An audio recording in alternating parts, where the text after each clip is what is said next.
Time now for the AM News. Let's get into our first story. Founder of defunct Capital Bank, William Atuesian, risks possible jail term as an Accra High Court Thursday dismissed his last-ditch push, to renegotiate payment of almost $60 million to the state. Mr. Atuesian has breached the terms of an agreement that saw him escape jail term and committed to refunding 90 million Ghana cedis to the state. He was to pay 20 million cedis of this amount by April the 28th, but only managed to cough up 4 million cedis. Legal Affairs correspondent Joseph Akakpo now reports.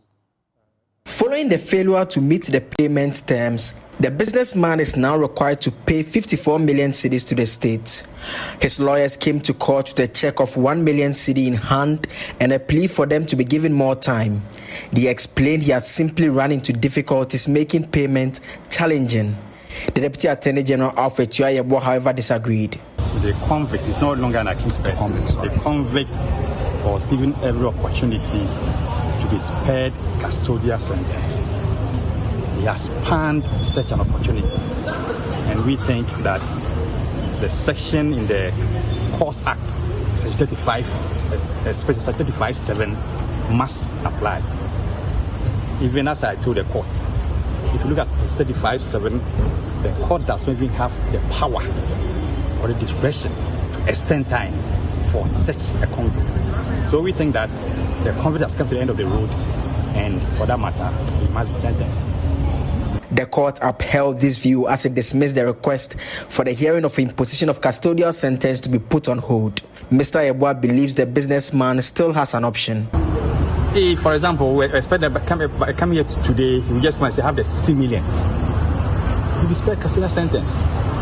So if he's able to pay the 60 million, it's not likely that the court shall adjourn the matter to next week. So if he has the 60 million next week and he comes to court and he says he's paid it, that ends the matter. Yes, if you steal or you commit an offense against the state and it involves dishonesty, which has resulted in the state losing some amount of money, if you are convicted and sentenced, the next step is that the state will take every reasonable step to recover the money from you. So if, for example, he is not able to pay the outstanding sum and the court sentences him to a prison term, that will not stop us from pursuing him to get that amount. The case is back in court on May 17. Now, the Electricity Company of Ghana has announced it will no longer accept cash at any of its district offices across the country. This is because it has migrated to a digital payment system. Managing Director of the ECG, Samuel Dubik Mahama, indicates such transactions will not attract any e-levy charges. We have officially gone cashless today. In all our district offices, we are not taking cash anymore. Right. So load up on your mobile money account before you come to the NECG office for any transaction. And also note that services do not attract e-levy, so please, let's calm down. It's not ECG trying to push traffic onto all of that. You can also use your bank card. You can also come and then we'll get you a paying slip for you to get into the nearest bank to pay. Right. But as for cash, we are not taking that anymore in any of the ECG offices. We actually sent some text messages out last night, and we are building on the other stuff, and very soon to those who buy with cards, right, you may have to come to our office and upgrade your card so you could purchase power on the app. So that's also going to be happening in a few weeks' time.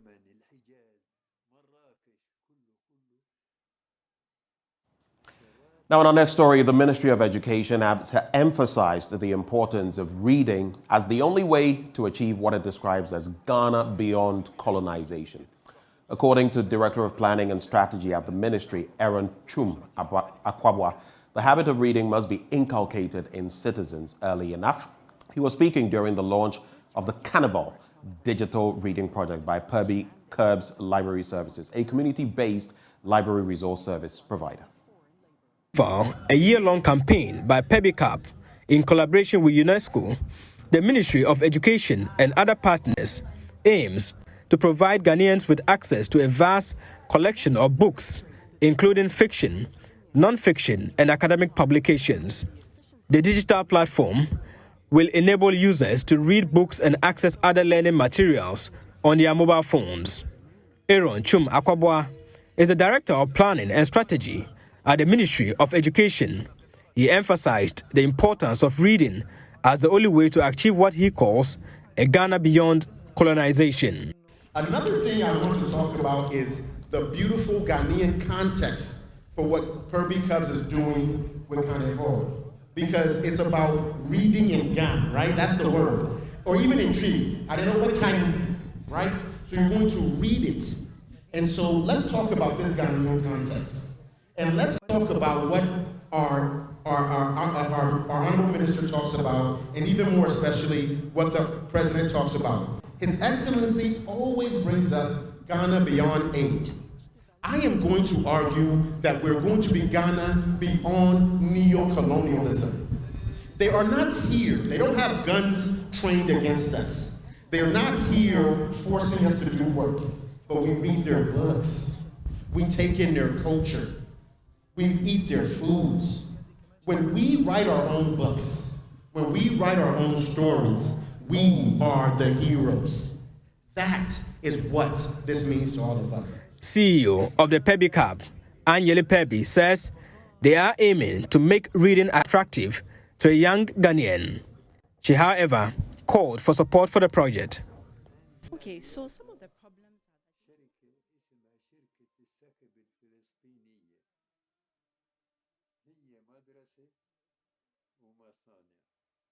our solution to that is let's get a lot of that have a fraction of the cost. Their children to read a lot of. We apologize for the poor quality of sound there. Now, the Ashanti region continues to grapple with inadequate health infrastructure, despite the completion and stocking of new health facilities. The only tertiary facility in the region, the Komfo Anokye Teaching Hospital, is overburdened and overstretched. The hospital recorded 181 maternal deaths in 2022, the highest in the country. Now, in this report, Ohimingtewe of our health desk takes a look at the failure to operationalize the Afari Military Hospital, the Sewa Regional Hospital, and others. Inside the hospital road is part of the contract. But from Sewa town, or from the major road to this place, is supposed to be done by government. We are working very hard to see how best we can get those things done.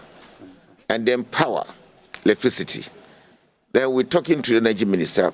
We're looking for some extra money to be able to do that one. I believe it won't take long. All these client obligations will be executed, and we can come and commission this facility. That is Health Minister Kwaku Agyemang-Manu during a visit to the newly constructed Ashanti Regional Hospital at Sewia in August 2022. 8 months on, the facility is yet to be put into use because government has failed to honor its client-related obligations.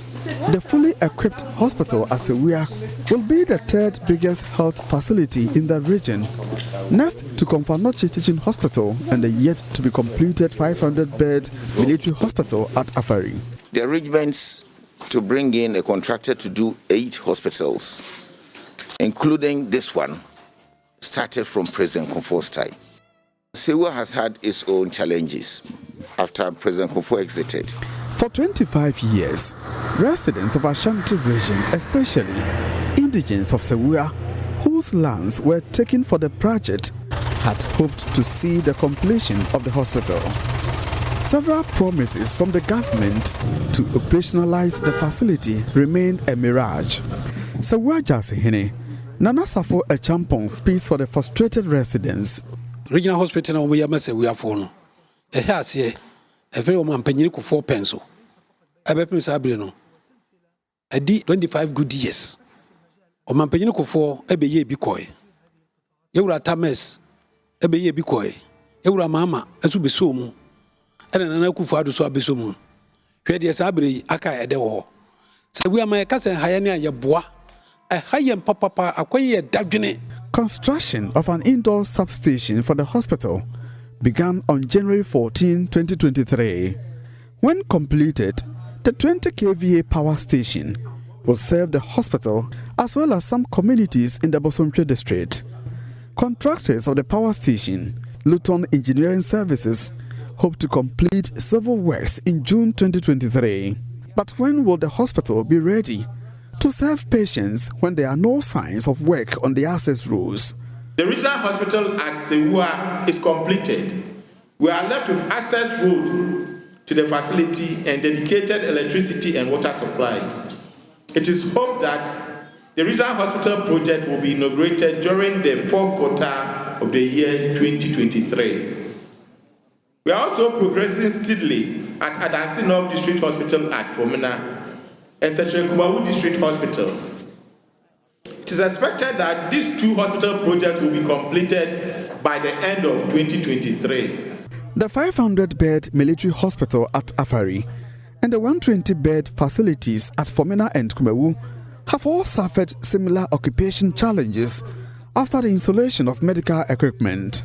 Director General of the Ghana Health Service, Dr. Patrick Kumar-Boaji, could not give definite timelines on the operationalization of those hospitals. We are hoping that once the trainings and all the deployment for the new facilities are opened, the pressure will come down, the cases will be distributed more. The completion of these facilities will augment existing health facilities.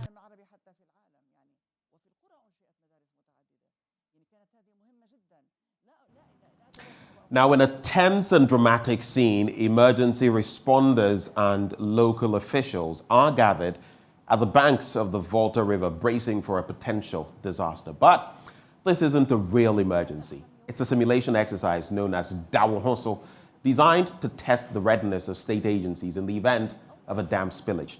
The exercise, which is part of the Volta River Authority's emergency preparedness plan, took place in communities most at risk in the unlikely event of a spill. Michael Ashali now reports.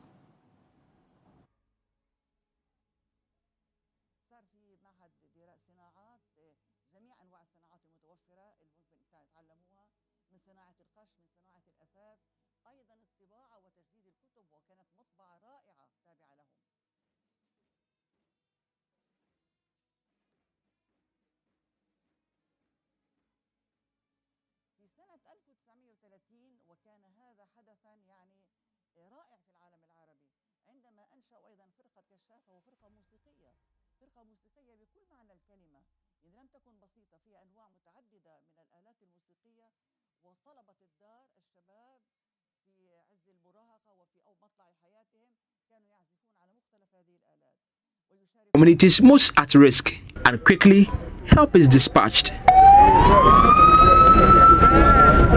Personnel from the Ghana National Fire Service carry the injured and the elderly to safety, while the Navy clears the waterways and rescues those caught off guard. The National Ambulance Service transfers those severely injured to the nearest health facility. Are your men there? At the Sujaman District Command Center, pressure is building on the emergency response team.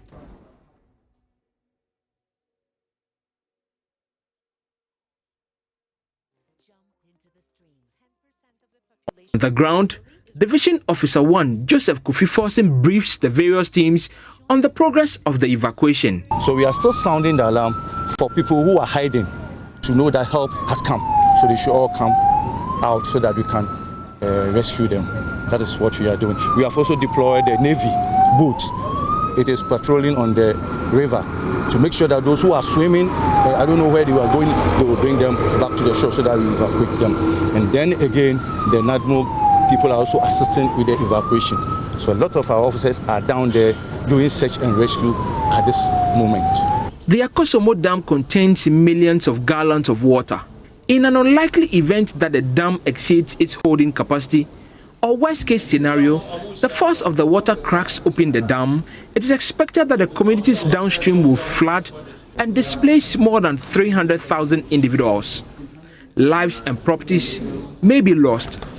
But this isn't a real emergency. It's a simulation exercise known as Dawohoso, designed to test the readiness of state agencies in the event of a dam spillage. The exercise, which is part of the Volta River Authority's emergency preparedness plan, is taking place in communities most at risk in the unlikely event of a spill. The exercise was conducted simultaneously in the Esujaman, Adan and Nofton assemblies. A National Emergency Operations Center was coordinating the situation. One is female, 2 are males. One sustained a male object to the abdomen. Deputy Director General of NADMO, Seji Saji Amedonu, is satisfied with the exercise. I think the men have done quite well in getting the activities coordinated. There will be some shortfalls here and there. We'll be doing what we call hot watch, which you can say is a debriefing. Then we'll also do an after-action review. The report of the after-action review will form basis for doing a review of maybe the emergency preparedness plan. Deputy Chief Executive in charge of engineering and operations at VRA, Engineer Edward Eko Obin Kenzo shares a different view. Scale of 1 to 10, I would say maybe 6. I won't say 7. I'll say 6. Engineer Obin Kenzo, however, suggests that the simulation should be conducted regularly. It's every 10 years. That's what we are supposed to do. But I would say that from all the meetings that were conducted, and because some of the people in the various agencies also change over the period, the 10 years is a very long time. So those who have experienced before, the next 10 years they may not be there. So those who come in will be new people. So you can't say they have a very perfect plan. Everybody comes with whatever they've experienced before from the other agencies and help you to build the plan. So I consider from the discussion, the new revised plan, I would say that we can move us up to like 7. Up to maybe 7.5. Director in charge of engineering services at VRA, Engineer Kweku Wiafi says the lessons of the simulation will guide the team to enhance their response to emergencies. Of course, it wasn't all perfect. There are a few areas that we think we could improve. But at the end of the exercise, that's the whole purpose of testing. I mean, you test to identify gaps, to identify weaknesses. We are going to look at those gaps and weaknesses and then come up with protocols that will address all those gaps and weaknesses. The idea is to prepare for the real one. We don't know when it's going to happen and we wish it never happens, but we still feel that readiness, being ready, is critical. Certainly, we are hoping that as a country, we will be prepared not just when the dam decides to break, but in other disasters that may happen across the country. For JoyNews, Michael Ashali.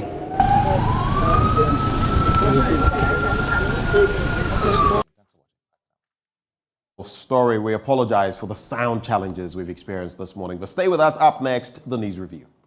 Well, thank you for staying. Time now for the news review. I am joined by assisting editor here at JoyNews, Samuel Kojo Bernice. Right before I get to him to say hello, today he's decided to abandon me in the studio and join me virtually, but of course I don't mean that. Endpoint Homeopathic Clinic, of course, helping us to bring you this segment, and they're offering you free prostate screening, free female fertility screening as well. And here's where you can locate them all across Ghana. Here in Accra, at Spintex opposite the Shell signboard, there's also Tema Community 22. There's Techiman Hansua, Esiama, and Zema. Of course, there are other locations in between. Kumasi and Kronomu here behind the Angel Educational Complex. And of course, there's also Takrade, Anaji Estates. That's where you can locate them. And if you'd like to call, which you actually should do, these are the numbers to call: 0244 867 068 or 0274 234 321. Endpoint Homeopathic Clinic, the end to chronic disease. But only the start of the news review. Mr. Brace, you there? Hello, Kojo? Okay. I cannot hear yet from Kojo. Okay. Ben, I think I'm good now. Oh, you hadn't unmuted, eh? The first crime of virtual engagement, not unmuting. How are you doing this morning, my brother? I'm well, just that, I left home very early, but I still couldn't get to the office in time to be on and to be live in the studio. I know. Because of I know. It's hectic. It's hectic what we do, especially coming to work around this time. But it is what it is. We do this as a labor of love for God and country. But we're grateful that you're joining us via Zoom anyway. Kojo, I'll start with talking about any of the most topical matters you have witnessed in the course of this week. We've had the NDC and developments in there. We've had talk about myriad other issues, but for me, one of those topical ones, one of those I'm going to be delving into this morning, has to do with the drowning of another batch of children in Fana, in the East municipality. For me, it is more than heartbreaking because just a few months ago, about 4 or 5 months ago in January, when the first one happened in the Sena area on the Volta Lake around Wayokope, we were all in grief. And there were lamentations. And the sector minister, Dr. Yawase Duchum, was there.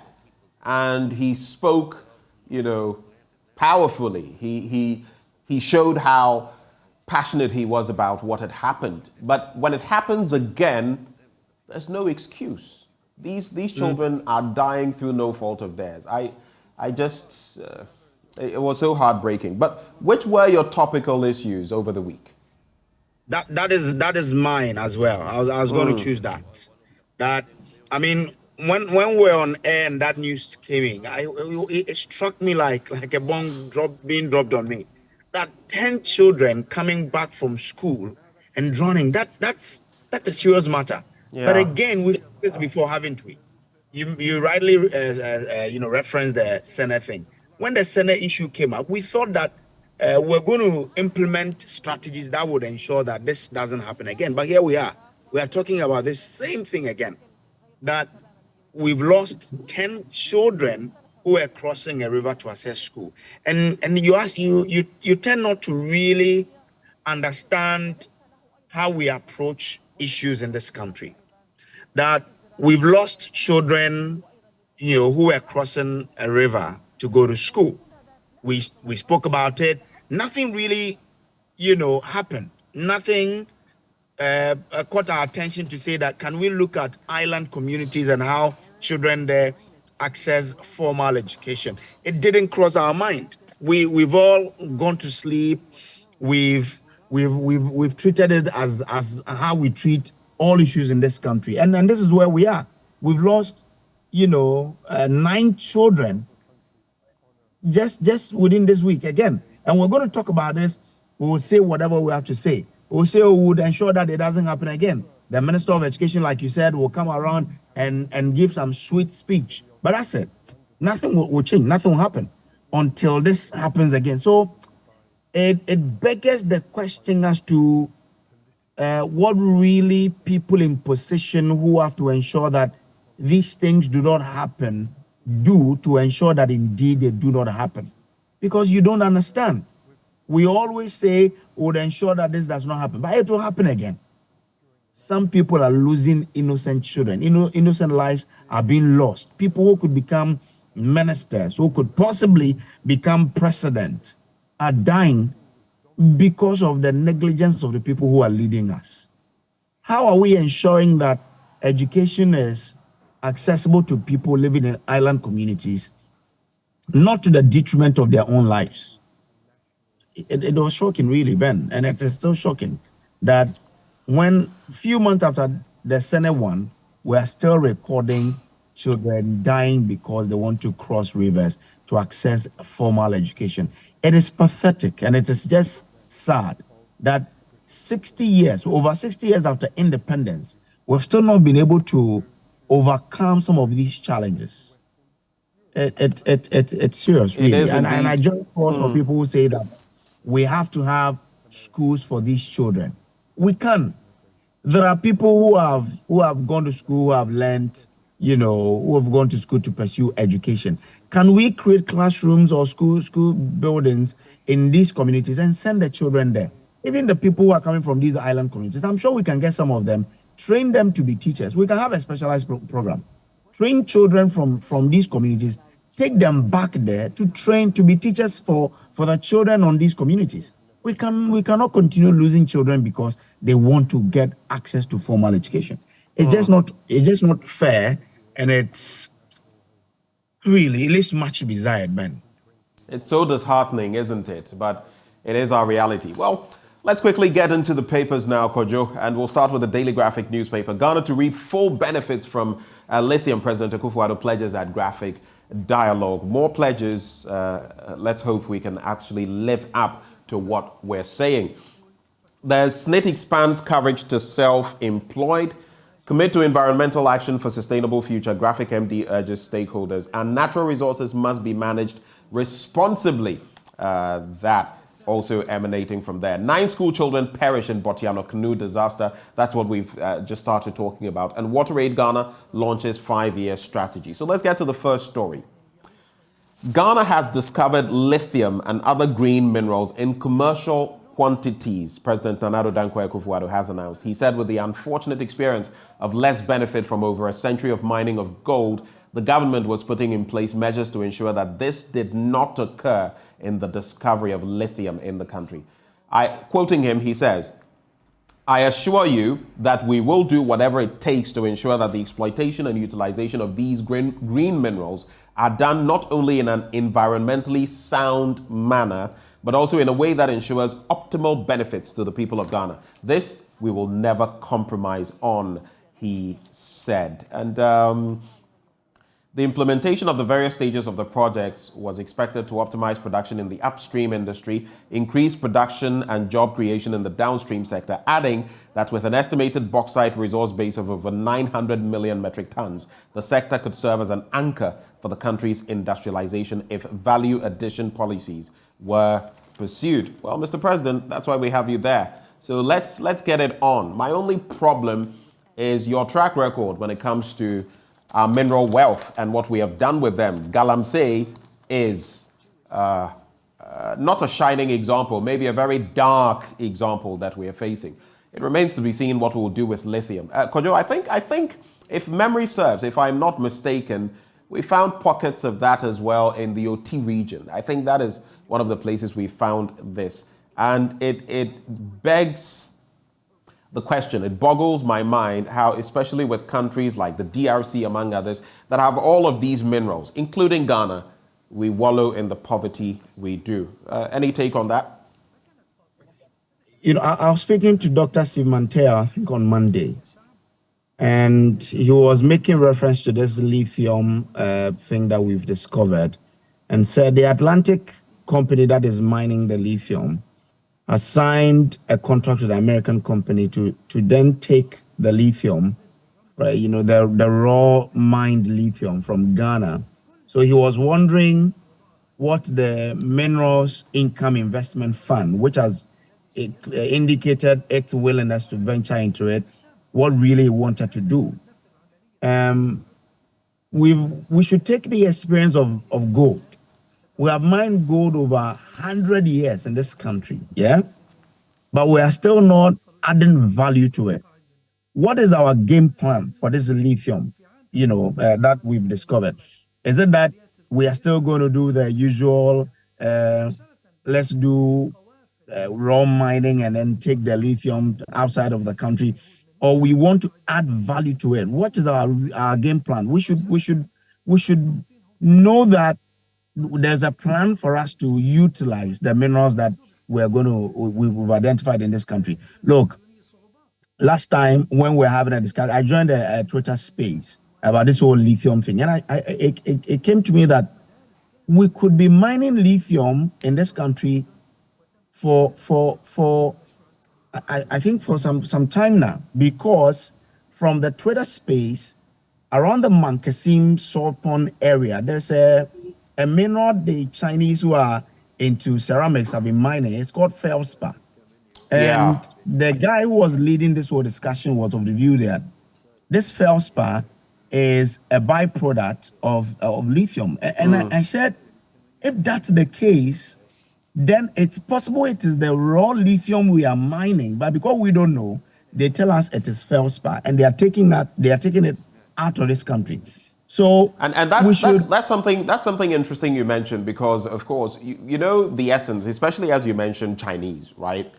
Lithium, you know how important it is, whether you're talking of the automobile industry or even our gadgets that we use, from phones to tablets and everything, our batteries. Lithium is what is used. It's essential. So I wouldn't be surprised. But then again, we're always caught napping. I know of feldspar, but whatever the byproducts may be, whatever the arrangements may be, the question to ask is whether our authorities were aware that this was going on and whether there were any checks in terms of lithium. But who knows? In this country, it's possible that they knew and someone got a cut and another person got a subcut, and it is what it is. So, I didn't even know that it was the byproduct of lithium, because Western region were only told that, they are mining feldspar, they use it in their ceramics.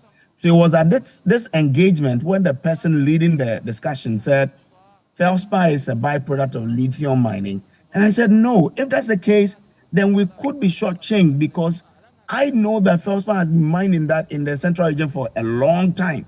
So what was the Minerals Commission doing?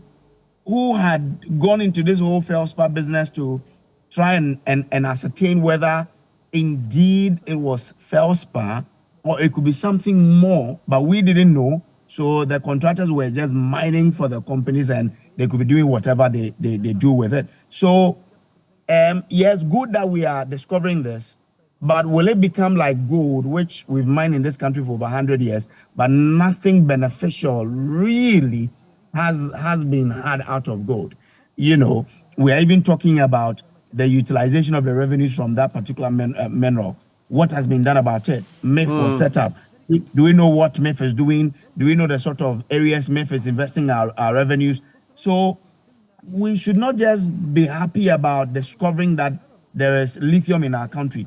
We should be mindful about what we're going to do with this mineral and what our participation in it will be like.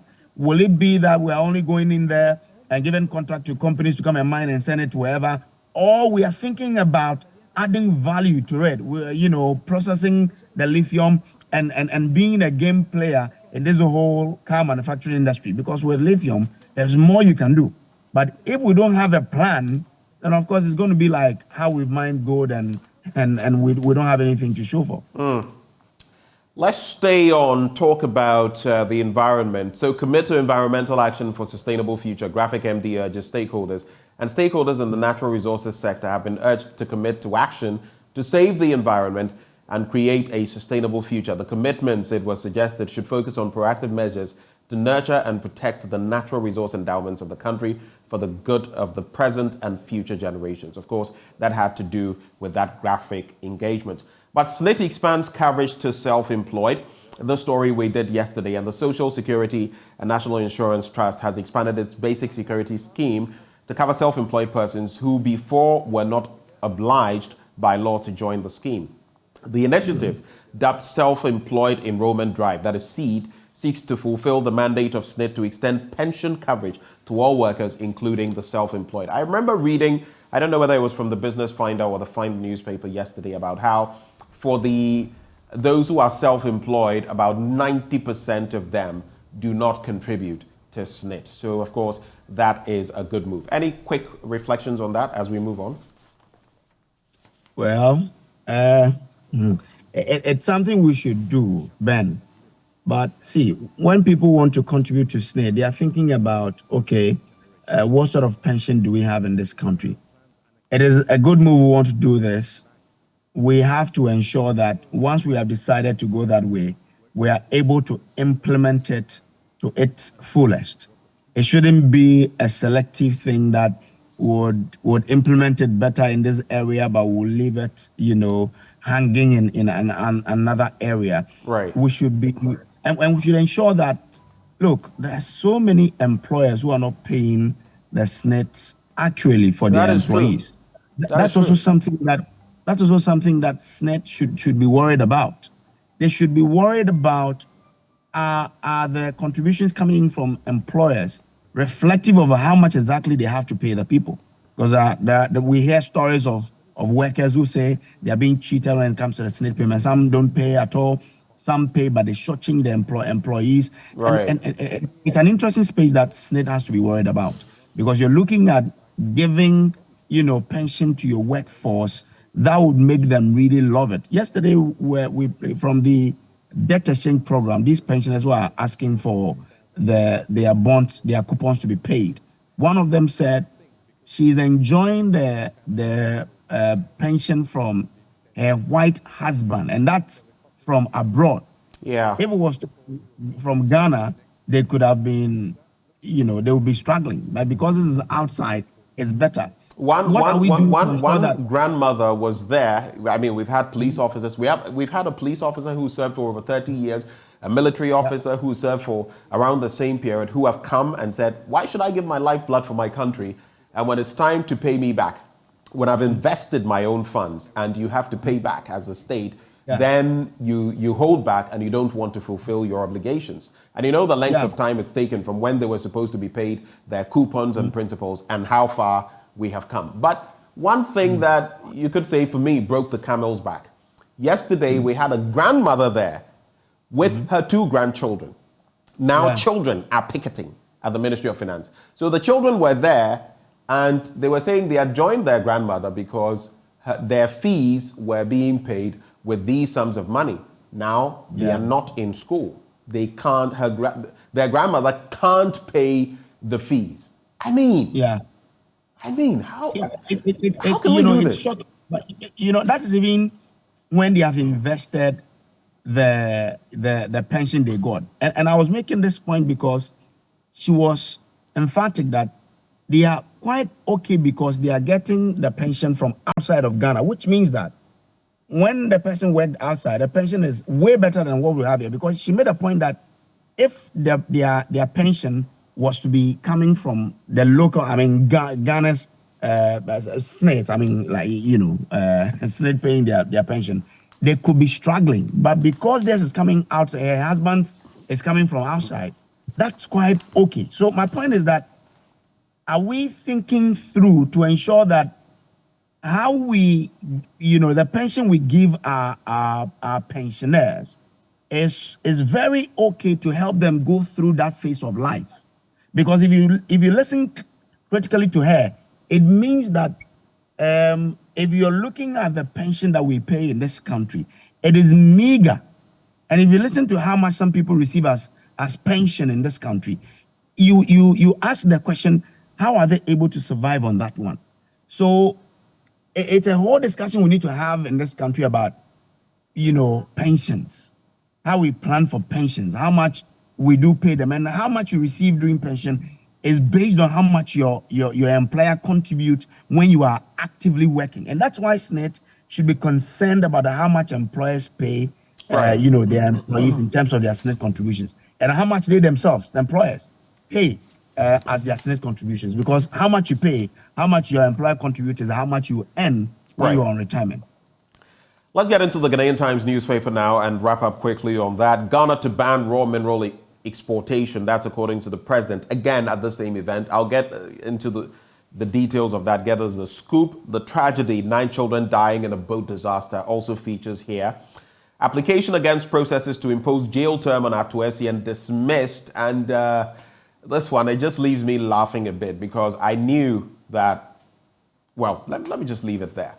I said, I'm not a prophet, but maybe I am. Kojo, you never know. Maybe I am. I am more of a prophet. I've said things to people that have come to pass, but I saw this coming and I shared my thoughts about it. Now we've got here, I listened to my friend, the deputy AG, yesterday reflecting on this matter. And then court agrees to hear injunction application against NDC today. Let's take a quick look at those stories. So the High Court in Accra has dismissed an application filed to set aside any proceedings leading to the imposition of custodial sentence on Atuesian, the former CEO of the defunct Capital Bank, and give leave for further negotiations on the terms of payment. Lawyers of Essien moved the application when the state was set to argue its case on why he, the former CEO, should be jailed for not meeting the terms of repaying the 60 million Ghana cedis owed to the state. Mr. Thaddeus Sori, who represented Essien, argued that any custodial sentence imposed on his client will defeat the purpose of Section 35(7) of the Courts Act that formed the basis upon which the agreement was signed. The lawyer further argued that the judge had the power to make any orders to suspend the proceedings for imposition of a custodial sentence as it concerns the implementation of a judgment of the court. Only time will tell how this pans out. The state, of course, contends that Mr. Essien, having failed to make the payment, is liable to a custodial sentence. And for me, That as well is my understanding. This back and forth, and if he can't cough up the money, knowing the circumstances, because initially we all know what should have happened. Now there was an agreement by the state which was even thought to be needless by many watchers of the legal space. And now he's not even able to meet his obligations. The 4 million he paid recently, just a pittance in terms of what he owes the state. But then EC withdraws from NDC election over Dr. Dufour's court case. We already know of that. We read it in the papers yesterday. But now, the National Democratic Congress is expected in court today to move a motion for abridgment of the case brought against the party's presidential and parliamentary primaries instead of the initial May 15, which is next Monday. Speaking yesterday, the Director of Legal Affairs, Abraham Amaliba, explained that the party had applied for an abridgment of time, shortening the duration given after flag bearer hopeful Dr. Kwabena Dufour filed a suit seeking to halt the presidential and parliamentary primaries from taking place tomorrow.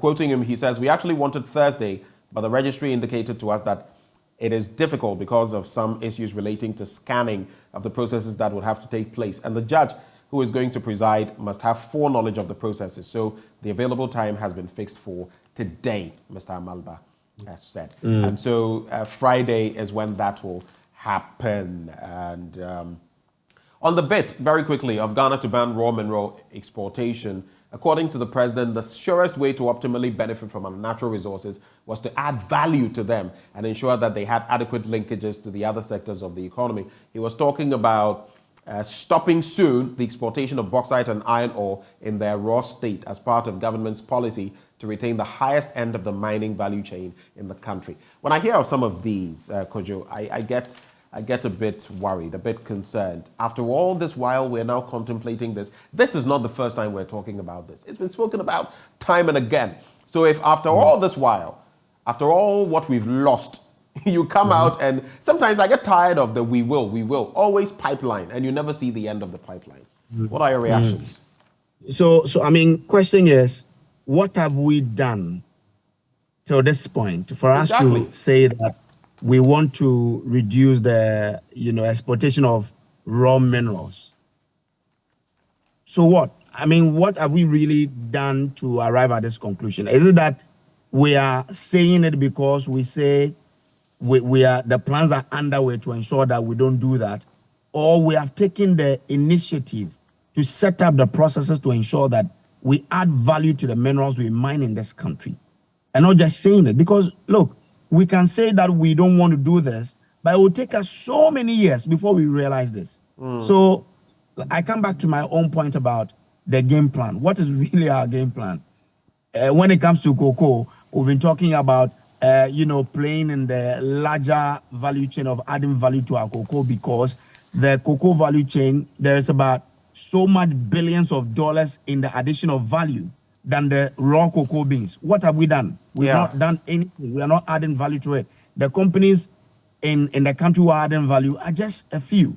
So as a country, what is really the blueprint to ensure that we are taking advantage of the natural resources God blessed us with, and not just the rhetorics of saying that we'll do this, we'll do that, when we have not really started anything? It is good to be adding value to our natural resources, but I want to see we've begun the processes.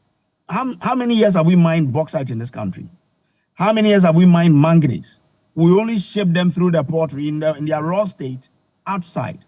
So in all of those years, what was our strategy to ensure that after, say, 20 years of mining manganese or bauxite in their raw form, we'll start to add value by setting up the refineries, the smelters, and what have you in country, so that we can be adding value to them and making more money than just asking companies to come and mine and ship them out of the country. We make pittance. Because look, if we are adding value to the natural resources in this country, we'll make so much that I'm not sure we'd have to go and beg IMF for some $3 billion. We always say we want to do this to ensure that we don't export our natural resources in their raw form. But what have we done? Over 20 years since we started speaking about not wanting to export our natural resources in their raw form, what have become of them? Just go back since 2000 to 2023. have we tried in our own way to start adding value to any of our natural resources?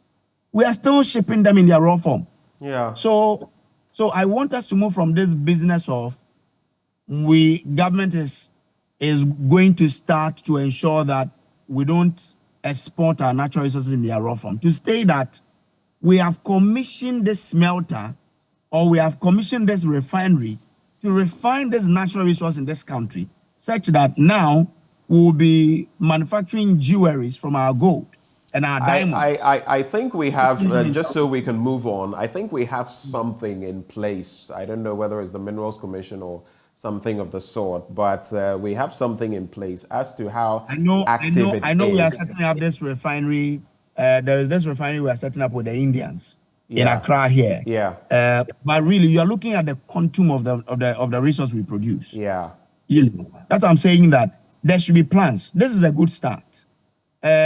What is the plan that in the next 10 years, how many of our gold are we going to refine in this country? So there should be like percentages. We should have a plan.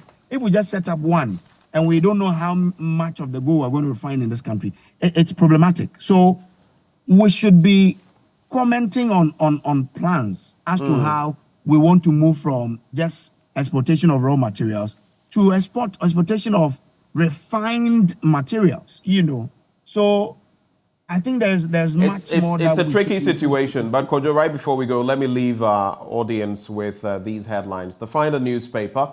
I mean, there are so many stories that are repeated, so I'll not go over them. But what caught my eye? Banking sector solvent, strong to support economic growth. That's according to Deputy Bank of Ghana Governor Mrs. Elsie Addo Awaji. We'll see how that pans out over time, especially looking at the losses that have been posted by the banks. Adwoa Safo returns to NPP, and I hear there's been some reconciliation there. That is in the Daily Guide newspaper. The rest of what we have basically reflecting what we've already seen.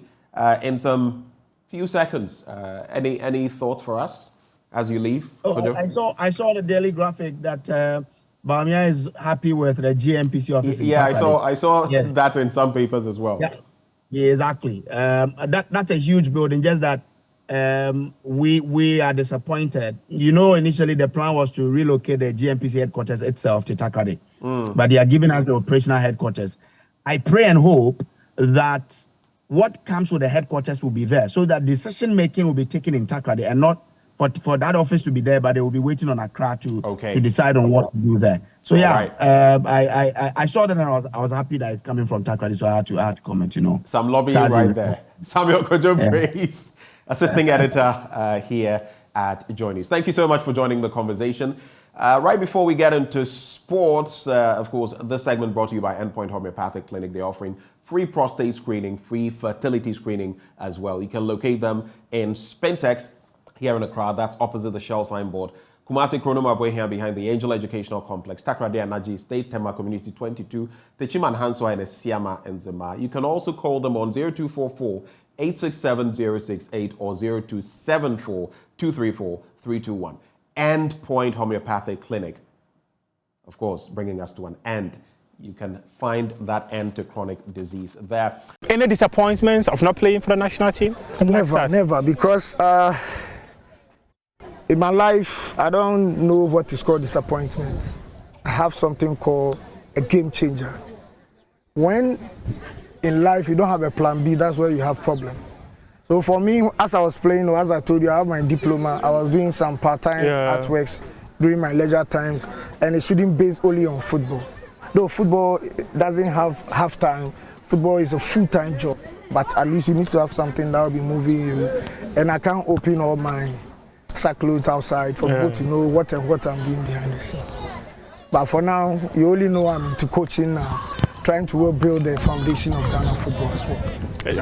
I'll come to the coaching aspect, but let's stay on the national team. You look at the caliber of players who were there, and you came in. Do you think that you went into the national team at the right time, or if you had gone there at a time, the likes of Samuel Jan, Matthew Samuels, and Co were not there, you could have had your way? Yeah, I think if it was to be today, with the prowess that I was showing by then, I would have had it comfortably over there. But I mean, you can't say anything about. You can't tell the time that God wants you to be there. Yeah, because every day is a working day. Yeah. So you always have to be ready. Whenever you get a chance, you just produce what you have to do and then leave the rest to God. I also remember when you came back from Egypt, you played for other local clubs. Hazakes, I remember. Yeah, Hazakes. I came to Chelsea. Yes, you when I was being disappointed by the Kotoko management by then, so I decided to go to Chelsea. Were you hurt? I was very hurt because I think most of the discussion was for my coming back to Kumasi. That's why I even cancelled my contract in Egypt to come. And then when I got here, he started bringing some hula balloon. He's injured. He's this, he's that. So I was even lucky to play that season. It was because Chelsea was playing in Africa. Yeah. So they have, a chance to register more players. That gave me the opportunity to even be in the league that season. So I've been registered on the last closing day, the closing day of the registration. Of the window. Yeah, and then I had a chance to register for Chelsea. And I caught House of Folk there, I gave it to them. And some of the fans of Kumasi Asante Kotoko shouted, "Oh, this cripple have scored you. For us, he can't score us." Meanwhile, I was their legend. I was part of the people that gave them that happiness during that time. But I'm not saying all the Kotoko family, but some were, because I foresee that they were hurt. Some were hurt without knowing the inside of the issue itself. So when Kotoko was coming to Brekum, I was sick throughout the week. And everybody was like, "Oh, because he's coming to play against Kotoko, he wants to fake and all that." They didn't know. When I mean a game too much, that is what happened. It's either I fall sick or I'll miss out of the game or something like that. So I only trained on Saturday and I went to camp on Sunday. And Lord and behold, the two rejected stones, that was Jordan Epoku and myself, we scored the 2 goals in Brekum. And then the same fans were screaming that I was jubilating as I scored my mother I claim my love so much. But you know, in life you can't be working at ECG and then be taking salary from Waterworks. It doesn't work like that. It doesn't work like that. This is where I'm working and I have to give my all to the club Chelsea.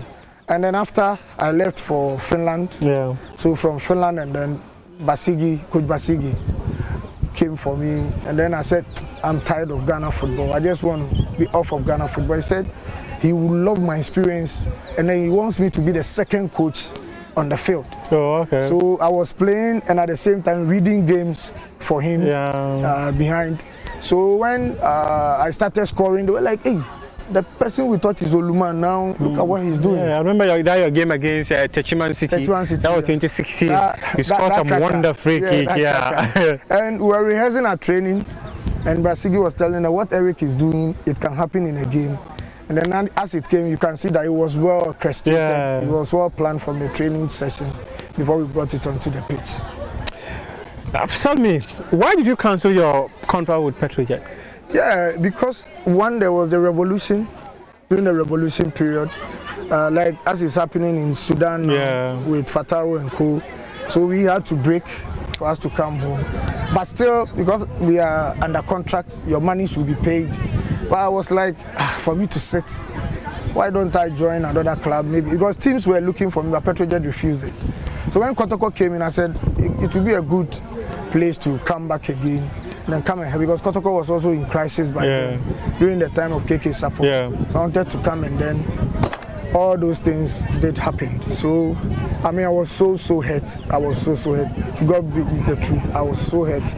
But I thank God, after I couldn't sign to Kotoko, I had a place to relaunch and showcase my qualities. What did the management do? What did the manager of Kumasi Asante Kotoko do?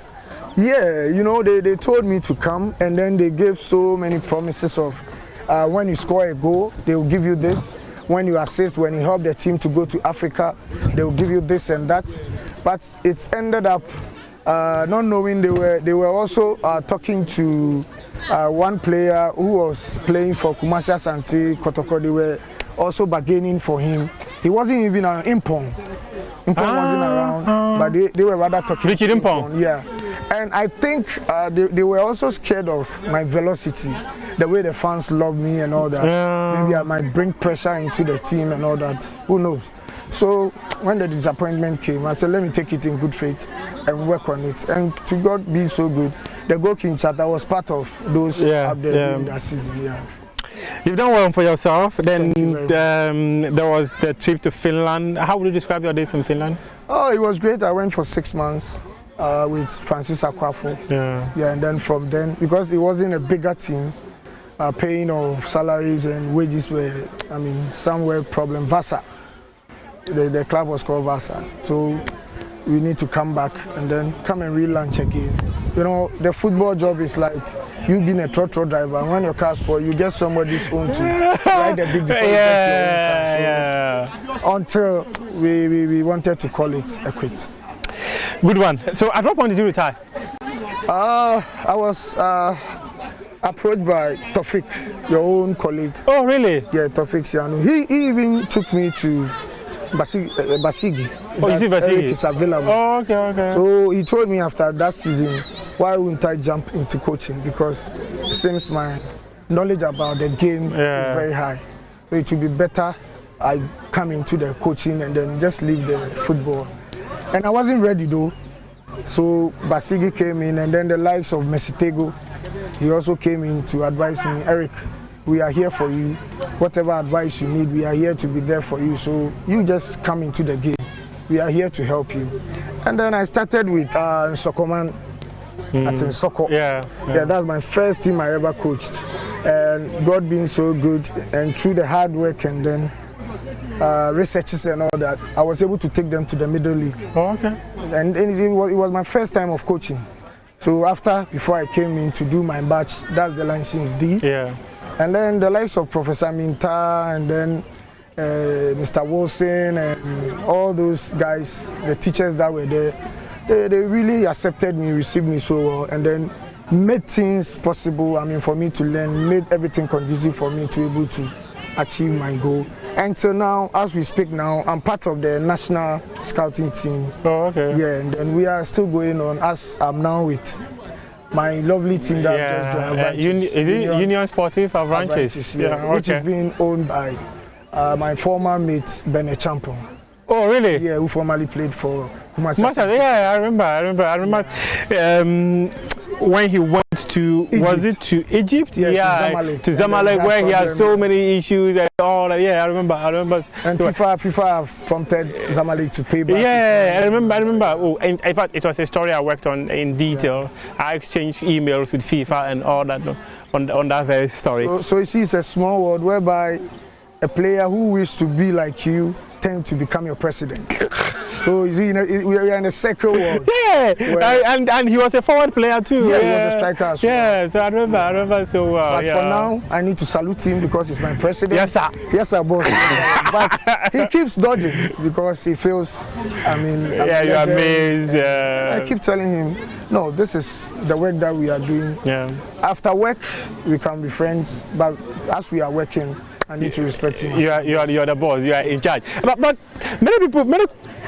Kotoko supporters often feel that you've had some takes on the team that they don't feel happy about them and all that. Do you have issues with Kotoko supporters? Never, because wherever I sit, I stand up and salute the Kotoko fans because they have made me who I am. I was in Liberty doing so well, so well, which you know. All the clubs that I played, but Kotoko gave me the bigger lights, bigger platform for me to exhibit the qualities that I had. So I've been always grateful. But you see, when a coward is advising a rich man, he's always afraid of his stomach. Okay. When a poor man is advising a rich man, he's afraid that... I don't want to go poor because poor is a general... Okay. So when you're a coward and you want to advise a rich what does it mean? Because one, you are afraid maybe he might not work with you again. Meanwhile, you are telling him the truth. You understand? And for me, since I was growing up, I told you where I started from, the house I grew up from. I don't care telling the president of the nation the truth for him to get angry. I will sit back and whatever I said will manifest. I easily talk. So before I say something, meaning it has really touched my heart and it will surely happen. When Mbella came, I spoke about Mbella. when Mukwela came, I spoke about Mukwela. Now I'm talking about Samson Eduku. You guys should watch out. You see, Kotoko is a big family whereby they always want the praise. But things that will affect the team in the future, when you have to prompt them now, some might take it in bad faith, some might feel because we didn't give you the chance to play. I talk about Haas, I talk about Kotoko, I talk about most of the class. I told Azakes when I was in Azakes, when 11 Wives and Azakes were fighting, the supporters, I told them how you are putting things in order. If you don't take care, Esipon will turn to a funeral grounds. You can ask Basigi and the radio stations people over there, even your own Kobe of Asempa. I told them, I said, if you don't take care and put things in order, because these are two traditional teams, where if the traditional teams are doing what the Ghana Premier League, it takes its own rightful clothes to wear. I told them, and now look at Esipon. So now they were calling me, Eric, what you said was true, this. And that is the same thing that is going on with Kotoko. And me, whatever thing that was, I will never disrespect Kotoko. But when the truth is there, I'll point the truth there. So which truth did you point out to them that they were not happy about? Oh, I think recently there was a comment I made that sometimes it's not coaches that fail. Sometimes it depends on how coaches are being treated in the club or brought into the club. Because one, I'm the one to prepare Tuozafi. And you go and bring stew ingredients for me to prepare. How do I prepare? It's the same way you bring somebody in the middle of a season and you want him to do magic. It will take godly intervention. You understand? So how many, let's say, coaches that come to Kotoko that have done their own recruitment? So always we'll keep on changing coaches, we'll keep on changing coaches. And you see, life is all about consistency. How do you keep the consistency? It will be within the players. Because if every season this player will go, this player will come, and then even the strikers or the players in Kotoko now, most of them don't know the club that they are playing. If it was this easy, trust me, we will have played it easy without stress. Because even the jersey that you are wearing, the Asante Kotoko jersey, the pressure that it carries, not to talk about when you are coming out of the tunnel. So if I'm playing Kotoko, there's pressure. There's so much pressure. There's so much pressure. This is a club where a mere fan can fast for the team. He can even sacrifice with his own blood for the team to win. This is the team we are talking about.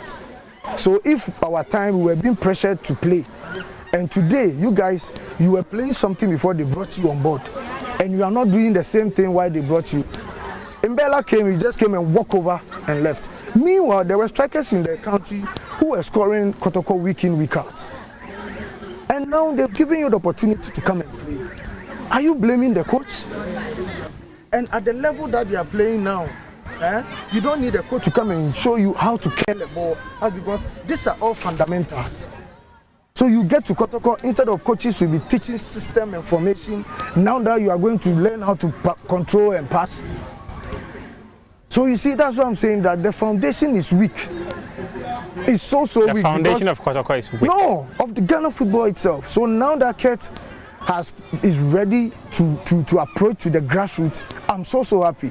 And I'm happy I'm part of the grassroots development team, which we are sacrificing to bring back the quality that we had. Because before you play House of Folk and Kotoko, you have the name, you have the attitude. You had already made your name somewhere. There's no Matramakwe playing in these two clubs. cold football and all that. There's no Matramakwe in these two clubs. You need to be already made material. Look at how they brought Kwesi Appiah. He was a kingpin in his team. They went and brought him to come and sit him on the bench. So that's how they do. But he was playing. You understand? So now when they brought you on board to come and play, and then you are sleeping, and we are talking about this, and the fans think, maybe some of the fans think we hate Kotoko. I love Kotoko more than anything. But if I don't, you see, when your child has a sore, and you keep on pampering the sore, when it becomes, it will enlarge. You too, you'll be involved. That you were there before the sore started. So why, if I have an idea or if I've seen something about the club and I want to say, and you feel I don't love the club, then let's leave it like that. I will keep on because Kotoko is not for one person, it's for all of us. But the owner is the Otumfo Osei. They say you could do juju when you were going to play, say, House of Folk. Did you do juju? The truth of the matter is, I never experienced juju in Kotoko. Let's say I swear. It's not good to swear, but I'll pardon to swear because the kind of training we were going through, I will not allow any spiritualist to come and deceive me. Because if truly juju work, why doesn't those people tell us that we have worked for you, so go and sleep, but they rather tell you go and train? Is it not fraud? It's fraud. You understand? So I will not go and train, wake up at dawn, go to Tech Hills, go and run with Inkum, Nana Hindia and Co, and then you tell me no. So the juju was not done by the players, but were there a point you heard that your management or officials were going to? That's their business. It's not part of the business. But the only thing I can tell you is the juju I know of is used to spoil people. Have you heard that they said Yekoye juju they are good? We are going to work on this player. We are going to carry him block. Get me right. The juju they talk about. When they are saying, oh, we are going to work on this player.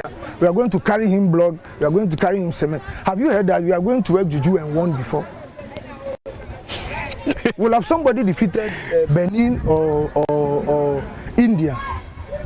We are not saying juju is not there, but the mission of juju itself is not on the field of play.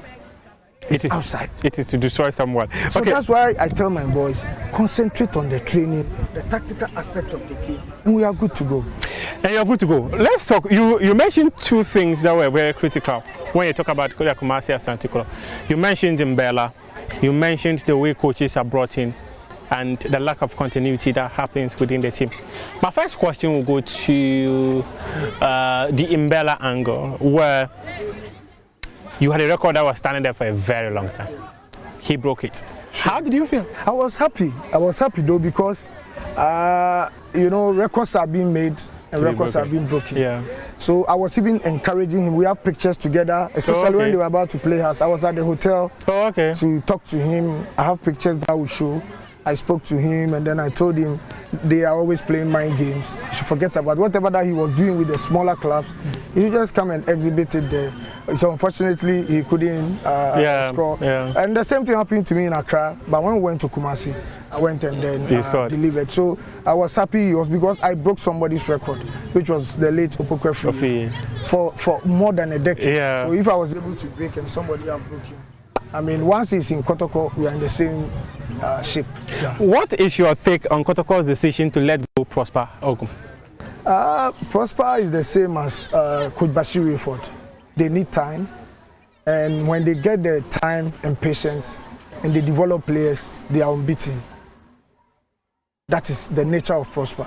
So I foresee Prosper to rather go in for a middle team where he can have the time, he can have the space, he can have all the time to groom the players well, because he's also a developmental coach who those are the kingpins of developing players, and the like of my technical director Adusaki is also part of those kind of squad.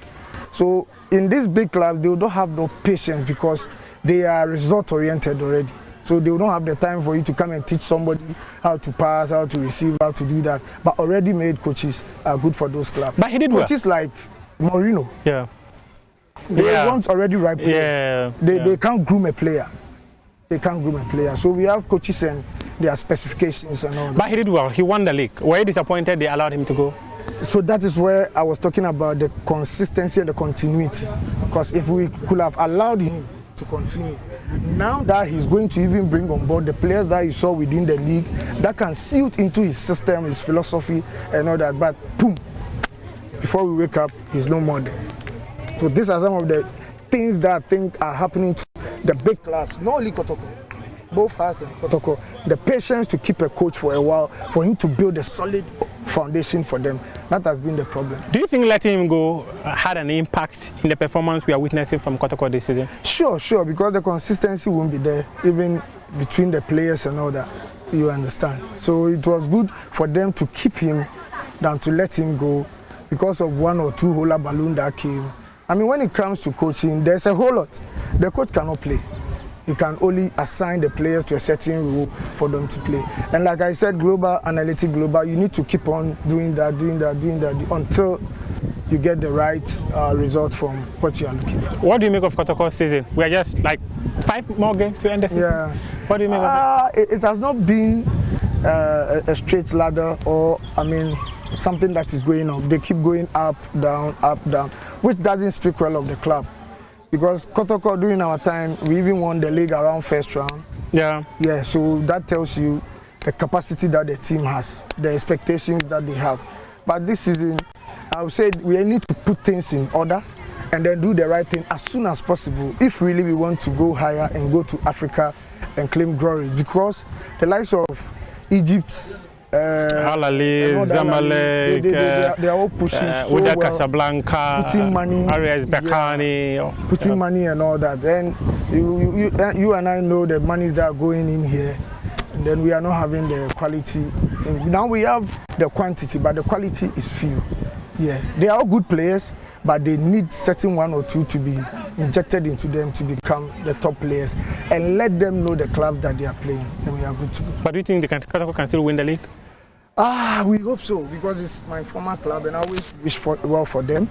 They are 8 points behind the league leader, so 5 more matches to go. So 15 points to fight for. Can they still win it? It's not about how you fall, but how you come back. So that's the most important thing. Even if the season is over, the whole world is not over.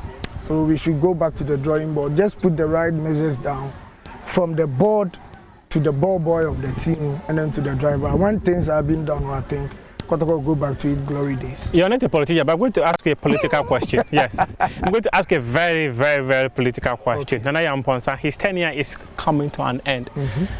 Would you suggest that they extend his mandate at Kotoko? Yeah, in one point I would say yes, because of continuity, because of the vision that, and you see this thing, it's good you started with political, because even in our entire nation, that is what is happening. Whereby somebody will put blog, the other one come and move the blog, re-put the same blog again, then we stay at the same level. Yeah. But instead of doing the continuity, we don't do it, and then we keep breaking, placing, and then we'll keep, because you see, when you are building and the foundation is not right, you don't see the problem from the ground, you see the cracks. Let's go, let's continue. But has he done well? Do you think that Yamponsa has done well? Yes. With the 3 years mandate that was given to him? Yeah, per his vision that he came with, I would say he has done his part. And as for Kotoko and House of Folk, you can't do all. You can only come and do your quota and go. But within the quota, I mean, your exploits is what is more important. So I think Nana have done good so far. If we can maintain him for continuity, I think it will be best for the club. It will be best for the club. You've gotten into coaching right now. Yes. Tell me, you say you are working for your former colleague, Bernice, Union Sportive, Avranches. Which division are you in? Division 3? So you're in Division 2. Yeah. Okay, Division 2. What are the goals that you've got as a coach? Yeah, I took over the second round because the former coach had an offer outside Ghana and left, so I need to come and then assist and then help for the team to sustain in the league, because the main vision of the club is to be able to prepare the future leaders so that we can give them the opportunity outside there for them to go and trade and then bring the money into the system again. You understand? So I'm here to develop and then to give results as well, so that the team's respect and then name will be there forever. What are the goals you have as a coach?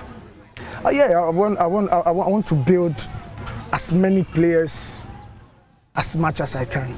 I want to give in my all. That's why I have the patience on every, because you can't expect myself and you, Fatal, to have the same brain. We have fast learners, we have slow learners. So you need to weigh the two. You don't expect them to be on the same level. But you see, normally when the slow learners pick up, they are more dangerous than the fast learners. I have a friend, when during the time we were in school, when you tell him, I want to go and learn, he said, no, our family, we are quick-tempered. When I learn right now, I will know. So I'm taking my time, to build players. Because so far, I've built 2 players to the national team already. Okay. From in soccer, player was invited to, he's called Bamba. Was invited to the national team. And then when I came to Montreal too as well, the same thing did happen. And I'm hoping here I'll be able to build a player for the national team as well. So tell me, Eric, pretty quick, you've spoken about your vision to be able to build players who will be able to play in the national team. But personally, your career part, your targets. It all ends at the national team when you are being given, the assignment to work in the national team, which I'm not in a rush for that. Yeah. I want to take it step by step, and I want my work to speak for me. I don't want it to be like because I was a former player, I was a legend. I want my work, and I'm going step by step, gradually putting blocks on blocks, blog mortar. So that when I get there and I'm being called, people say, oh, Bequin was here. He did this, he did that. But just within the moon poop, I'm there. People say, oh, it's favoritism. He was being considered. He was being, no, I don't want it to. I want to take it on the right grounds. That's all. There are different stories, but though there are exceptions too. But many people would say that not all great players become great coaches. Yeah. Does this often cross your mind? And No, it's true. It's very, very true because when you are playing, it's different from when you are at the touchline. When you are at the touchline, you see it's more wider. But when you are playing, you don't see it that way. So when coaches are being insulted, for you think you are free. But today, when you are at the touchline, you have taught them something at the training ground. You get to the pitch as if they have not been taught.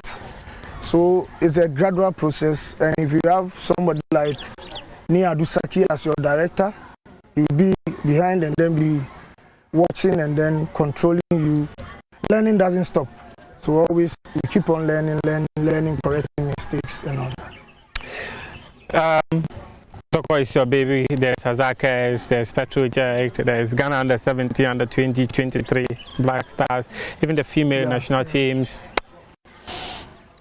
Which of them is your goal for you to coach? The juvenile, because that is where the basics starts from. Because when you get the basics right, up there, you don't have any problem with them. Because if you develop them well, those up there, they are going to enjoy how you develop them. And when you are also there, you're going to enjoy. Because the one that is going up, if it doesn't push him well and he's failing, where is he found? He'll fall on you. So we need to prepare the foundation well for them to have it easy. Prepare the foundation well for them to get it easy. Any final comments that you've got? We are just praying that things will go well for the FA, so that whatever dream on the juveniles that they are doing will all go successfully. Because when the juvenile is going on well, it affects the Black Stars well. When the juveniles are not preparing, the same thing applies to the top. So I'll pray that whatever the dream that the FA has, it should come to pass and then manifest for the success of Ghana football. And then my team branches to the president and where he gets his finances from. God should help him to grow well, get more money so that we can also enjoy. you said something about continuity. You talked something about the Ghana Football Association. So the GFA elections this year, so should Ket continue? That one is not part of my business. Mine is who is in power now. Who is in power now? But it's continuity. It's not about continuity. Yes, that's what I'm saying. So Ket should continue? So I wish. Okay. I wish, because he has started a journey, which I think if he should continue with the journey and the vision and the dream, it will help Ghana football. But we are not the one doing the election. Yeah. But I wish, because of continuity, if he should continue, I think it's a good thing for Ghana football. Continuity, Ket continues, it's a good thing for Ghana football. If Naya Amponsa continues, it's a good thing for Kumasi Asante Kotoko. He's a footballer, not a politician. The politicians who make that decision. Here, this was Prime Take with me, Muftau Nabila Abdullah. My guest was Eric Bequin, a former Asante Kotoko, a former striker of Ghana's senior national team, the Black Stars, a former player of Petrojet. We appreciate your company. Welcome back on the AM show. At this juncture, I serve you my blunt thoughts for this morning. I am very sad this morning as I talk about our murky state of affairs, Ghana being destroyed day by day. Our murky state of affairs, Ghana being destroyed day by day. Ghana 4, before I give vent, I want you to just watch this video. Odanjo Gifty is a primary 5 pupil. To get access to a desk, she comes to school very early in the morning. The furniture situation here is based on a first-come, first-served basis. But she is not happy losing hours of sleep because of furniture. Gifty found a way to avoid lying on the floor to write. But she's not happy that her colleagues lie on their bellies to write. Government blood of Ghana Tite. The Ghana can tell Debayadan school Kakatange. Ali lack of one young Kanga, Ipum Bimena, never couldn't do the Rochina. Bokakamu Kakatange. Uniform back by uniform, but the Ghana can tell. At this point, tears cloud her eyes, and shortly after, all emotion she had bottled up finally let loose. Ali Mebakasalakana, marked by uniform, my uniform Bakaka. Unkakatonka, what I do to Kakamo coats on in Ali to like me cook, what I batter. She had endured enough of the humiliation. She had indeed endured enough of the humiliation. This is Ghana in 2023. What you just saw. Ghana in 2023. I think this should be a stark reminder to our misleaders that Ghanaians are much more than just votes to be counted. We are human beings. We are human, for crying out loud. 2 grandchildren of a pensioner bondholder joined her just yesterday to picket. Why? They are not in school and they cannot go there because their grandmother cannot pay their fees. She's a pensioner bondholder. The state owes her money. They can't pay the set sum of money. And for that reason, these 2 children joined her at the Ministry of Finance yesterday to picket. Why should it get to this point, Ghana 4, where children are picketing? What was interesting when our reporter asked the children, so whom do they feel was responsible for the situation? They mentioned the name of the president. But come with me. I am chronologically following a strand of events that show clearly that we do not have the most vulnerable children in this country at heart. We've seen those children in Bimbela who do not have any furniture in their school building. They're on the floor. And that is how they study. Are these our future leaders? Do we even think of them as such? But come here with me. There's a lot more to mull over as we look at the different strands of why we are where we are. Look at our education, drowning school pupils. You would have thought that on the back of this, on January the 24th, in Wayokope, 20 pupils were involved in that canoe incident. The number of deaths we recorded were 8. Their crime, they went to school and were coming back. Now, May the 10th, another incident. Fana Botiano. 12 were involved. This time, the death toll, as of now, is 9. Again, what crime did these children commit? They have no school. Government hasn't thought about that. Beyond not having a school, there's no bridge to a neighboring island, so that even if they have to go endanger their lives, there would be a structure that would, take care of the situation. No school, no bridge. These canoes obviously are not retrofitted or fit for purpose. No life jackets. And this is what has happened. Dead. Gone. How do we account for these young ones? In fact, in this incident, the first one this year, A structure was promised. It hasn't been built. And after all the lamentations by the sector minister, Dr. Educhum, and his fancy utterances about, everything that happened, I must confess, there was palpable sadness that it showed. But it has happened again, this time with a higher death toll. How can we have a system like this? So, add the numbers. 17 of our young ones, the least among them a year and a half, has lost his life.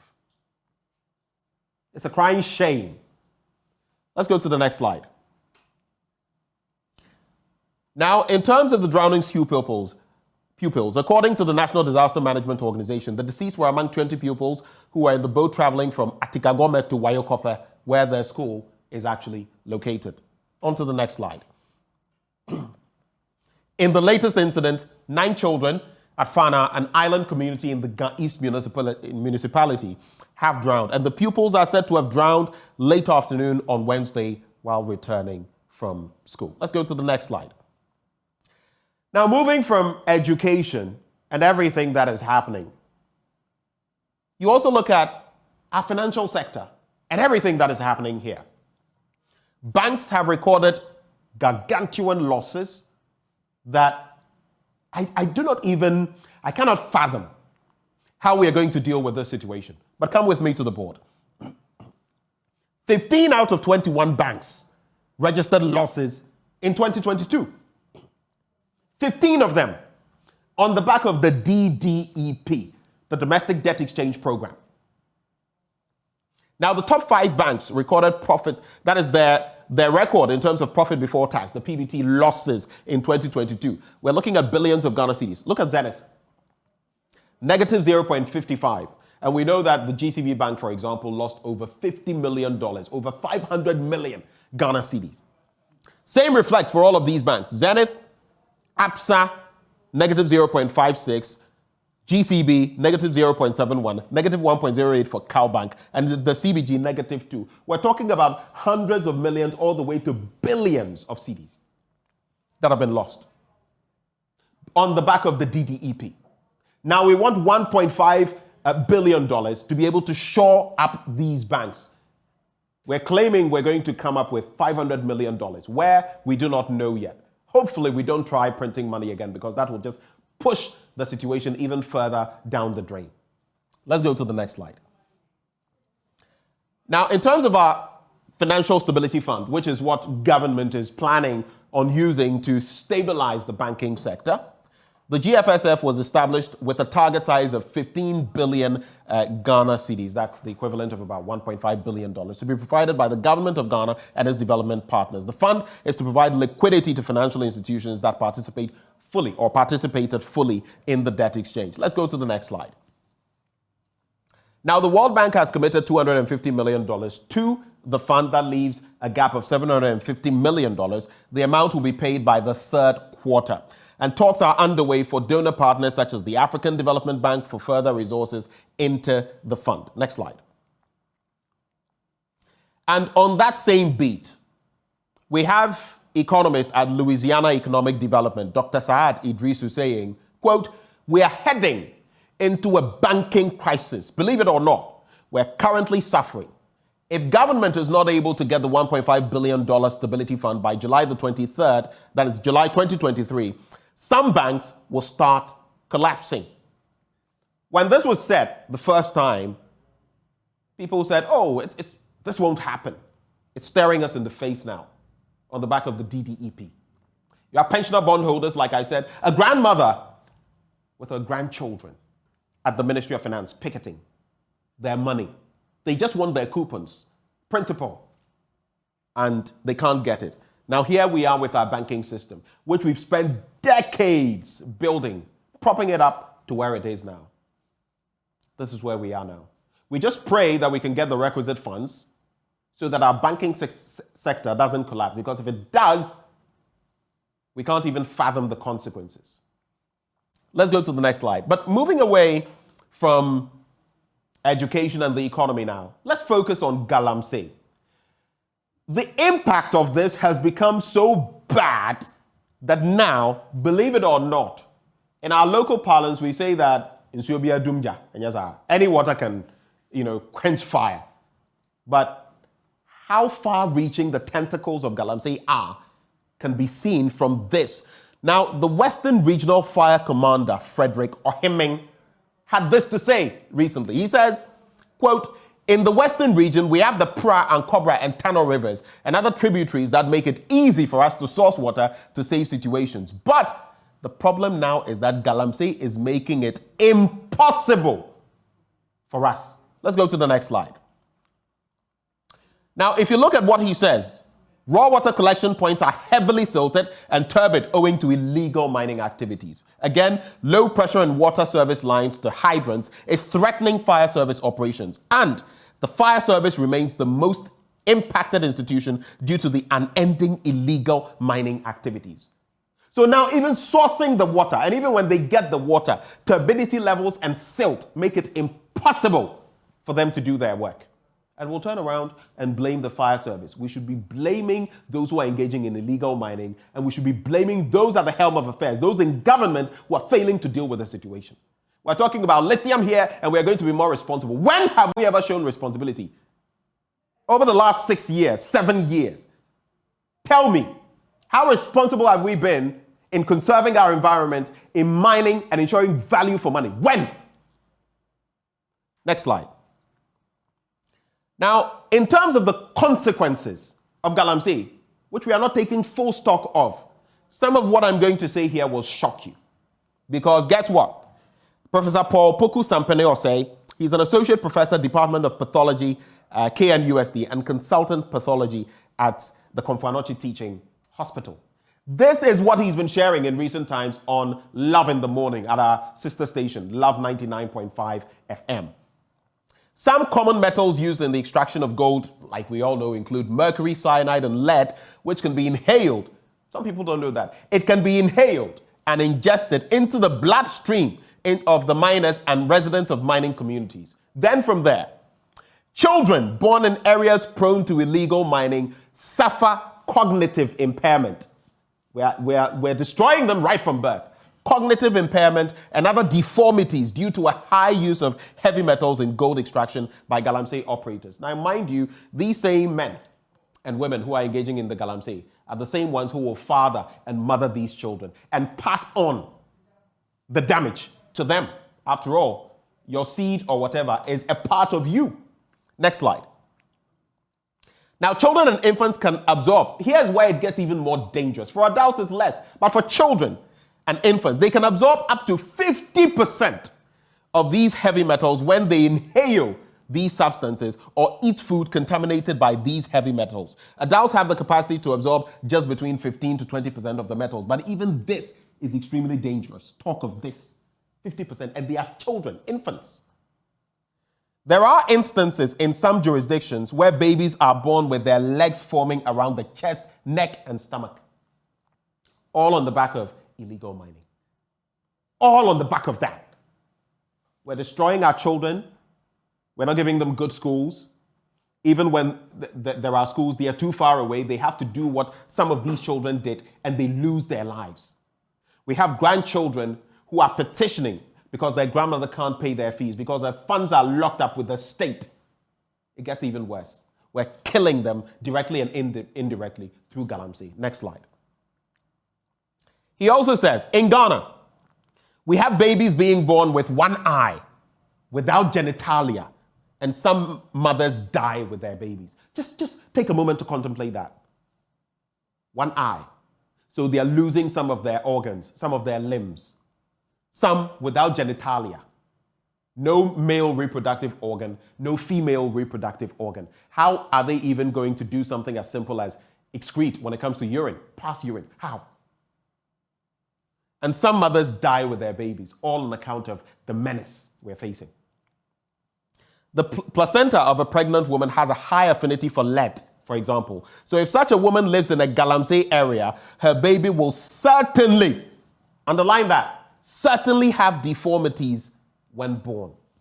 And the children also suffer kidney and hypertension related conditions. This is where we are, Ghana for. Mania. Hey, Galamsey, Bobo. When does it end? The people in these communities deserve far better. They are part of us too. Aren't they Ghanaian? Yes, they are. But this is what we've left them to become. If they are not dying, we're killing them slowly with illegal mining.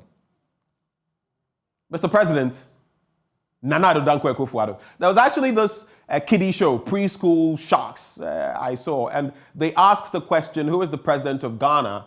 And the child said, Osajifo Dr. Kwame Nkrumah.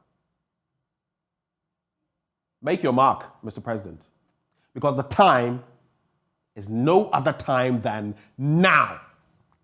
In fact, sometimes it boggles my mind. All these things we're talking about, schools, sometimes the V8s we drive, and I can't even fathom why we do these things.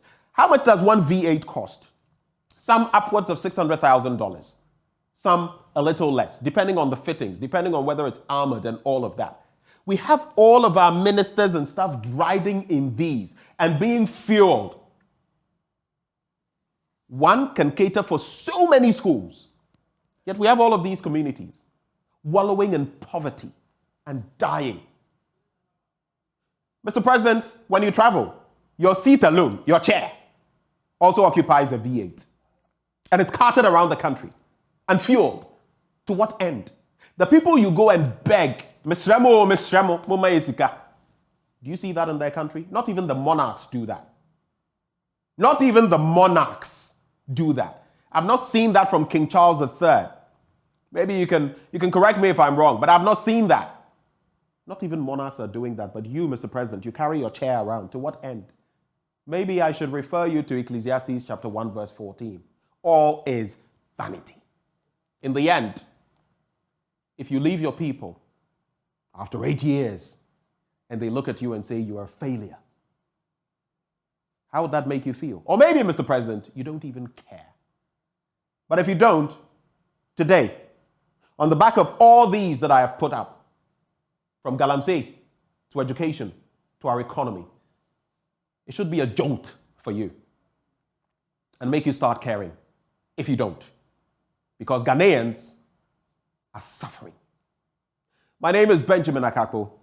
These are my blunt thoughts shared with you this morning, raw, hot, and edited, undiluted. God richly bless Ghana and make her great and strong. Thank you for staying with us on the AM show. Now, the opposition NDC is expected to go to the polls in its parliamentary and presidential primaries. But there has been a spanner thrown in the works because guess what? Team Dr. Kwabena Dufour says, no, we shall not allow you to go through the process because we find some discrepancies as far as the number of delegates that we've been presented with in terms of who is who and in terms of the data, essentially, that we've been given. They are contesting different aspects of that album that has been presented to them, for which reason they've gone to court. Today, that matter will be heard by the court. We do know that the Director of Legal Affairs at the NDC, Abraham Amaliba, has called their petition frivolous and without any merit. But what is fact, what is fiction, and what is faction? We also want to find out, on the back of these latest events, the Electoral Commission, which was also served by the court, has stayed the process and said it will not participate in the process until it has the green light, until the details that are to be furnished to Team Dufour are, or the matter is rectified. This morning we get into that all-important matter because today we'll find out whether indeed tomorrow or in the subsequent days the NDC can have its parliamentary and presidential primaries. Joining us for this conversation, we have Dr. Alidou Seydou. He's a political scientist at the University of Ghana. We also have Dr. John Osai-Kwapong. He's a CDD fellow, together with Alhaj Inusa Fuseni. He's a former Lands and Natural Resources Minister and a member of the NDC. They all join us for a conversation, starting with Dr. Alidou Seydou. Good morning. Good morning. Is that Dr. Seydou? Yes, please. That's me. All right. It's a pleasure having you join the conversation, sir. I hope you're well. Yes, please. I've been doing well. How about you? By God's grace, God day we day. Right now, the way the thing catch. God now, we all the manage. we'll rely on God. But let's start from the very start. Some have said, for example, that as far as the NDC is concerned, this shows some sort of lack of preparation and that the party is not pitching itself properly in terms of election 2024 as that very stable, focused force. But on the other hand, I've listened to the likes of Abraham Amaliba, and he says, no. In fact, this has always been the process that Team Dufour essentially is making a mountain out of a molehill, and that their constitution, per their requirements, there's no such thing as an album, but they must present the list of delegates, which they have done, and this cuts across to all members. In fact, I've heard from the camp of Kojo Bonsu that they are not concerned, that they feel this is the process that must be followed. It is only Team Dufour that is engaging in this. What do you make of the discussion so far before we get into the fine details? Okay, thank you so much. First of all, when we say a country is democratic or the deepening of a country's democratic processes is dependent on internal democratic processes of political parties. So the political actions, behavior, especially electoral processes of political parties are very important components towards building a national democratic consolidatory processes. It's just when we talk about society, we usually say that society is made up of individuals, and a societal character is the aggregate behavior of individual members within the society. So it's the same thing for democratic consolidation and development. The political parties that are the agents of electoral democratic processes and the key beneficiaries of electoral democratic processes must deepen democracy within their political party jurisdiction. So that's why when we talk about internal democratic processes of political parties, the procedure, how to elect people, allowing people who to contest and who should not contest, and against who should step up for elections and all those things, deepens collectively the national democratic processes and character of a state. And that is why if you read the work of Professor Bratton, he says when he was writing about elections, that three things are key. The quantity of elections, the number of times, and how regular elections are held is very important in deepening internal democratic process of political parties, but also a state at large. And it is assumed that when we give people ample time, regular intervals to hold their leaders to account, to vote, you are giving them ample time to hold their leaders to account, and that makes their leaders responsible to them. But by doing it in a very regular manner, you learn the art. That's the quality. You master the art of doing it, and you can do it so well, close to perfection, if not perfect.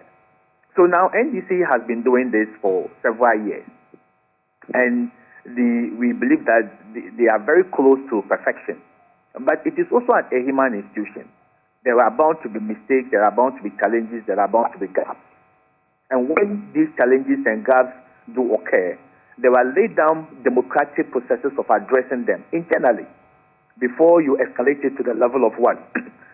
External mechanism. Do you feel, just to interject, do you feel Team Dufour exhausted the internal processes before embarking on this? Because that is one of the things that have been accusations leveled against them, that they did not exhaust that process, that they went out of certain meetings that were to be held and just ran to the court. Yes, so that's also the information I'm picking. That first of all, I do not blame Team Dufour for what they are doing. It is part of our deepening our democratic processes, and they have resorted to a legal mechanism of dealing with their grievances. And in a democracy, that is much applauded, whether than resorting to violence or any other means that is undemocratic. But my concern is that a lot of people think they had not exhausted the internal democratic means of addressing their concerns that they raised through the party. And I also picked information that there have been a lot of meetings that were called and they either didn't attend or they walked out, and clearly a lot of people believe that the internal democratic process was not completely exhausted. And what I believe is that NDC as a political party has been there for a very long time. And I think that if people prioritizes the importance and the significance of the party beyond partisan interests, I believe that they will sit down together and be able to work as a family that they are and be able to move these processes forward, because it has a lot of implications, not just financial implications for the planning and the procurement and all the things that has happened, but it also has reputational implications on the party as the dominant opposition party that is ready to grab political power and govern this country. So I still will believe that, even before today, that they will have been able to sit down as a party and be able to exhaust all the internal mechanisms that is required to be able to address this without going up to this level that they have gone to. So I can't read motives into what Team Dufour is doing, but their main argument in public is that there are breaches, there are infractions, and they think that must be corrected. And that is why they have gone to court. I would rather the party had exhausted all the internal mechanisms and not even proceeding to the level that the team has, the action that the team has taken. It's a legitimate action, but I still believe that in democracy, one of the key functions of democracy and good governance is compromise and consensus building. And until political parties are able to compromise, especially key individuals who have power, who have interest in leading the party, should be able to make compromises at the time that they think it is very important, make sacrifice sometimes their personal interest for the collective good of the party, to be able to build consensus. And that is where you are held and then seen to be very caring for the party moving forward. But I think after the end of today, the judicial system will decide whether our competent court of judicial will decide whether tomorrow the primaries will come on or it will not come on. But whatever the decision is, a lot of lessons will be learned concerning party action moving forward, but also the individual interests of people who are members of the party. In terms of what has happened then, so for you, it is not a stab in the back of the party like some have suggested. It is justified, the action of Team Dufour. Yeah, I think in democratic processes, people will go to court. When you feel that you have been aggrieved, you are not fairly treated, you have the right to go to court. It is a democratic procedure of addressing a grievance. If you look at the democratic procedure, it is kind of procedural. It's stages, right? And I think a lot of people are blaming him for not exhausting the internal dispute resolution processes as provided by the NDC as a party, rather than he going to court. Or maybe people are blaming him for going to court. But if you ask me, I think going to court is a democratic procedure of resolving disputes. But I would have rather, as a political scientist, that he had exhausted all the internal laid down mechanisms of addressing disputes in the NDC. If he hadn't done that before proceeding to court, and also even if he had done that, then people were saying that, oh, this will cause us a lot of damage financially. People have spent money, people have hired people to do a lot of things, a lot of money has been expended, all these things. But also the damage to the reputation of the NDC as a political party. They could have reasoned and then opt for an out-of-court settlement and see how these things could have been addressed, so that a lot of embarrassment and resources that maybe the party is going to do will have been saved. So I still think when people come from that angle, they are not also just looking at the legality of the action, but they are also looking at the morality of that particular action and this collective implication on the party that he seeks to lead moving forward into a very crucial election in 2024. It's very important.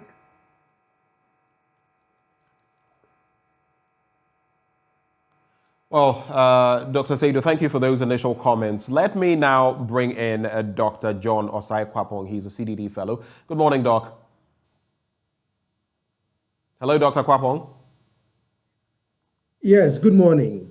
It's good to have you join the conversation. You've heard the trajectory on which we've started, and I wanted to find out what Dr. Alidu Seidu's initial thoughts were about this entire process and whether maybe Team Dufour jumped the gun. Democratic right, yes, but like I put to him, the NDC has said this basically was done on its blind side. They had no idea Team Dufour was going to go to court because processes were in place to deal with the situation, remedy what had to be ironed out before D-Day.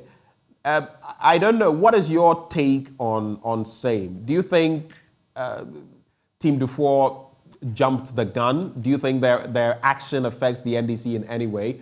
Are they justified? So, thank you very much. So, I'm one of I'm one of those people who believe that on some of these issues, if there is a chance and an opportunity to settle it administratively using whatever internal processes an organization has in place. So in this case, the NDC as a political party, if you should try as much as possible to resolve these things internally and not resort to an external mechanism like court, right? For me, going to the courts should be your sort of lender of last resort, right? That when you've exhausted all internal mechanisms and you still believe that your quote-unquote grievances or concerns haven't been fully addressed, then you can resort to court. From what I'm reading, and maybe there's a lot more that I'm not privy to, but from what I'm reading and from what I'm hearing from the party leadership, there was still opportunity for that to have been done internally without having to resort to the court.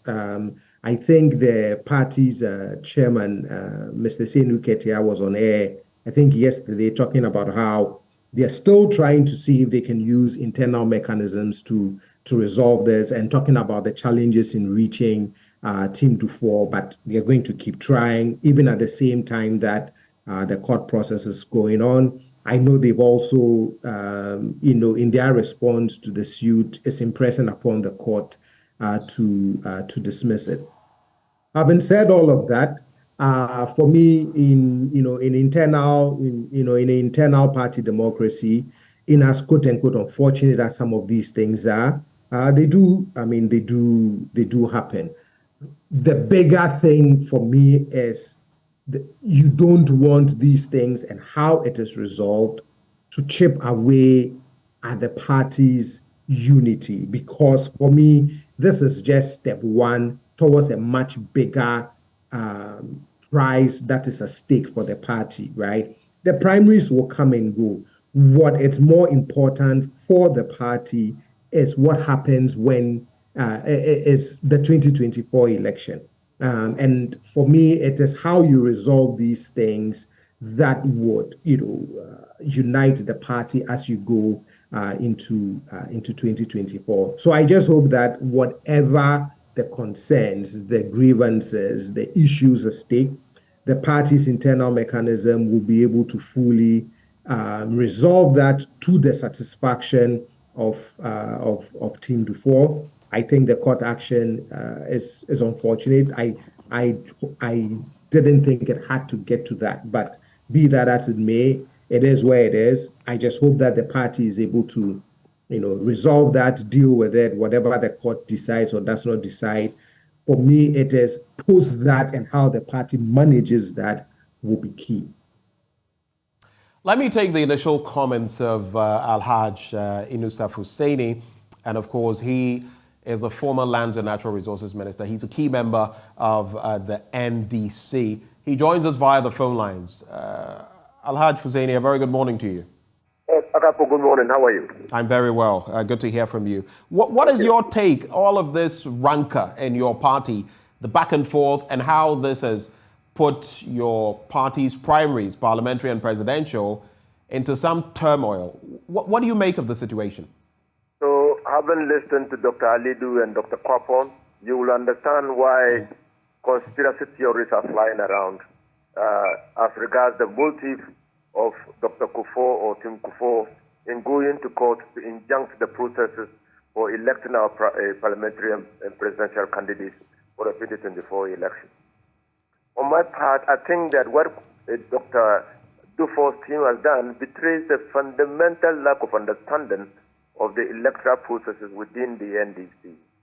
Now, what is happening presently is that the election of the presidential candidate of the NDC is coterminous with the election of the parliamentary candidates, and the process has been decentralized to the extent that in the 275 constituencies in Ghana, the members or delegates of the party will be electing their parliamentary candidates for their various constituencies simultaneously with the presidential candidate.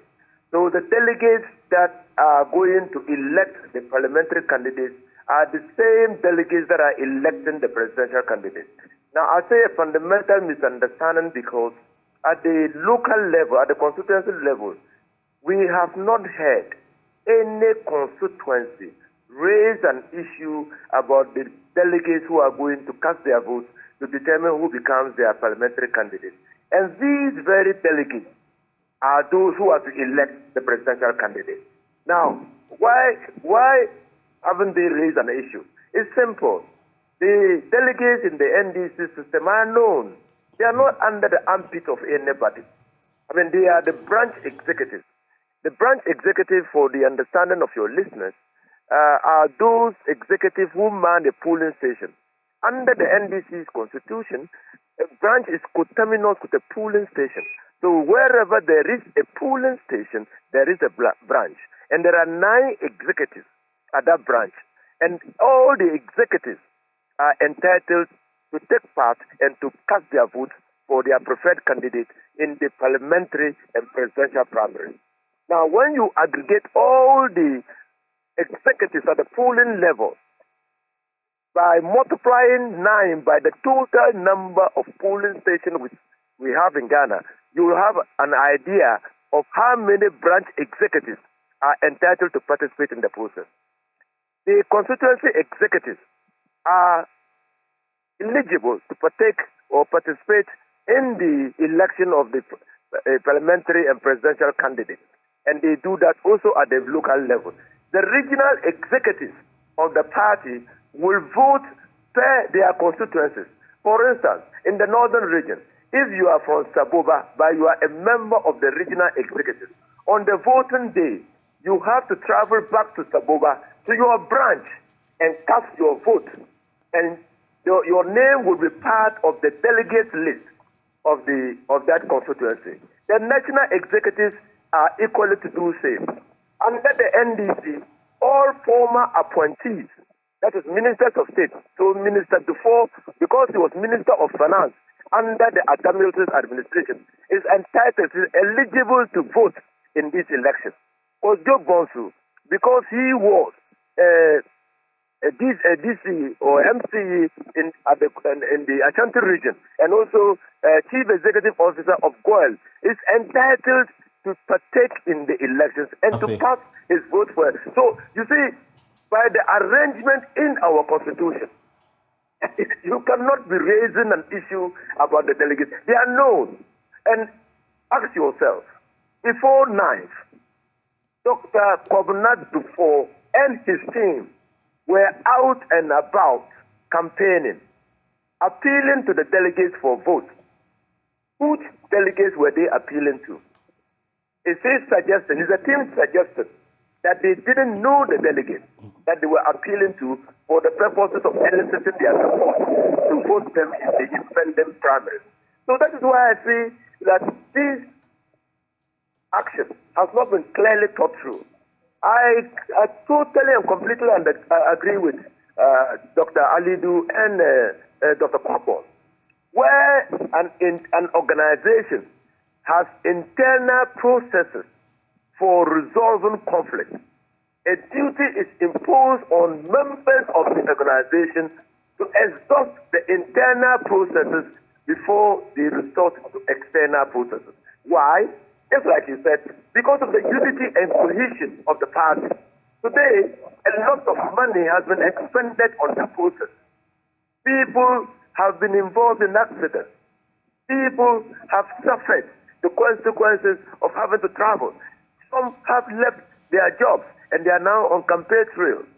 The cost will increase if the process is further delayed. And that is why, as a party, if you are going to take an action, you need to look at the global picture, the larger picture. What can you do to further the interest of the party? And to further the interest of the party, you have, first of all, to explore the internal mechanisms that are available to you to solve a problem that you think is connected with the primary. Not having done that smells or smacks of bad faith. Right. And smells of conspiracy. Is it an attempt to frustrate the NDC and the election of the Is that what you think? What do you think personally? Do you think that is an attempt? I think that this has not been well thought through. Let me ask you this: you lament that they jumped the gun, so to speak. They went ahead of themselves and initiated this court process without exhausting the party's mechanisms. But let me walk you through this. They complain about the fact that in the album, and I know the distinction between the list of delegates and the album, your constitution, your requirements talk about a list of delegates. But the album you presented, they say there are pictures there of males that have, or names that are male that have female pictures there. There are issues. Then let's walk through them one by one and you can give your take. 275 constituency registers are to be given to them. 220 were given when, in fact, you had told them that you had given them 228. Again, there is the talk about the 74,799 voters which could not be verified. There is talk about the fact that upon verification of the data your party presented to Team Dufour, it was found that the number of constituencies on the hard drive was 220, like I mentioned. And they are saying that based on this data, based on the errors, in fact, let me read what they say, quoting them. They say the data establishes basic errors and inaccuracies that render the photo album register inaccurate and unreliable for a free, fair, and transparent, as well as credible election come May the 13th. Can you discount this claim? Because whether they are not in pole position or not is not the question. If they feel that even one vote will be lost, they are justified, aren't they? Well, they are not in pole position, and I know that they are not in pole position. No, I'm not saying that they are in pole position. I say while they may not be in pole position. I'm just confirming what you said. And I also know that the issues that they have raised are issues that are not fatal to an election. If data has been made available to you, which data says is 228, and by your reckoning and assessment, the data is not 200, it's not accurate, what you do is that you go back to the person who presented the data and draw his attention or her attention to the fact that the statement is not a statement of fact, and that the data is 200 and less than 228, and that can be resolved. Two, some constituencies are not going to hold parliamentary primaries.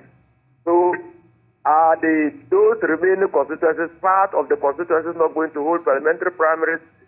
What system has been put in place? But you don't know that. You don't know that for a fact. You're not saying it as a fact. You're asking a question. Fact, some constituencies are not going to hold parliamentary primaries.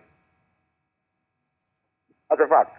No, but the second bit you said, you're asking whether these could be part of some of those delegates coming from such areas. You posed it as a question. You didn't say it as a fact. I'm just saying that 228 were presented. The list of 228 delegates constituencies were provided to Team Dufour. And I'm saying, as a matter of fact, they questioned that. They say it wasn't 228. It was 220. Well, I said, so they questioned that. They say it was not 228. And I'm saying that issue can be resolved because there was somebody who made the data available. If the data is not accurate, you draw the attention of that person to the data. It's only when you draw the attention of that person to the data and that person refuses to act, then you have a legitimate cause of action to go to court. You have not done that.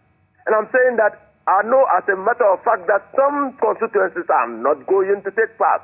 in the parliamentary elections because there has been some freeze on the election of parliamentary aspirants for those constituencies. Now, so it could well be that the number will not be 275.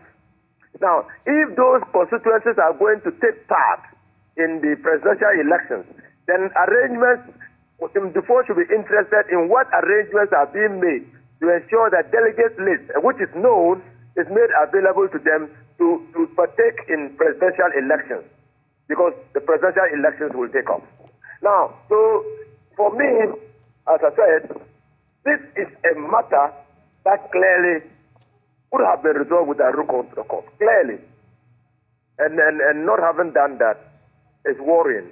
Right. It's worrying because it affects the unity of the party. It is worrying because it affects the cohesion of the party. It's worrying because as a monolithic whole, we need to approach election 2024 as a united front and not people turning their heads over their shoulders to see who is watching them. And it's important because you don't want to begin to suspect that some people are acting in a way to either scamper or scuttle or sabotage the opportunity available to the party to win the 2024 election. Let me come to Dr. Alidu Seidu. Now, let's interrogate the data a bit, Doc. Are these inaccuracies or errors cited by Team Dufour, per your experience, enough to injure the credibility of an election at this level within a party? These dynamics I just read, are they enough to do that? Hello, Dr. Seidu. Dr. Alidu Seidu, if you can hear me, please unmute. Okay, so we do not have Dr. Alidu Seidu. I'll now get Dr. Kwapong to respond to that. For you, what is your take? Dr. Kwapong, what is your take on that, please? Yes, so, for me, in as unfortunate as it is, I think that the onus is on, the onus is ultimately still on the party and the party's leadership to make sure that this doesn't have a lingering effect on the party as it moves beyond the primary whenever it occurs and it heads into the general election. Because again, for me, my position is always that a political party doesn't want anything that chips away, at the unity of the party as they head into a general election. And so, in as frustrating as this may be for the party leadership and the party and all of that, when it is all resolved, when it is all said and done, they have to keep their eyes on the prize. And they have to make sure that they do whatever it is to still keep the party united going into 2024. And for some of these things too, when you are thinking of an action that goes beyond the party's internal mechanisms, right? You have to weigh, and I'm not saying that some of the concerns, may not be real or, things like that. But I still think that whenever you're thinking of such an action, you also have to weigh the party's interest as well. You also have to weigh, the cost that the party has incurred in trying to, organize this elaborate process, right? I once did a presentation on intra-party democracy, and for the first time, I went through both parties' constitutions, and I was quite amazed to see the elaborate administrative structures and processes that these parties have in place.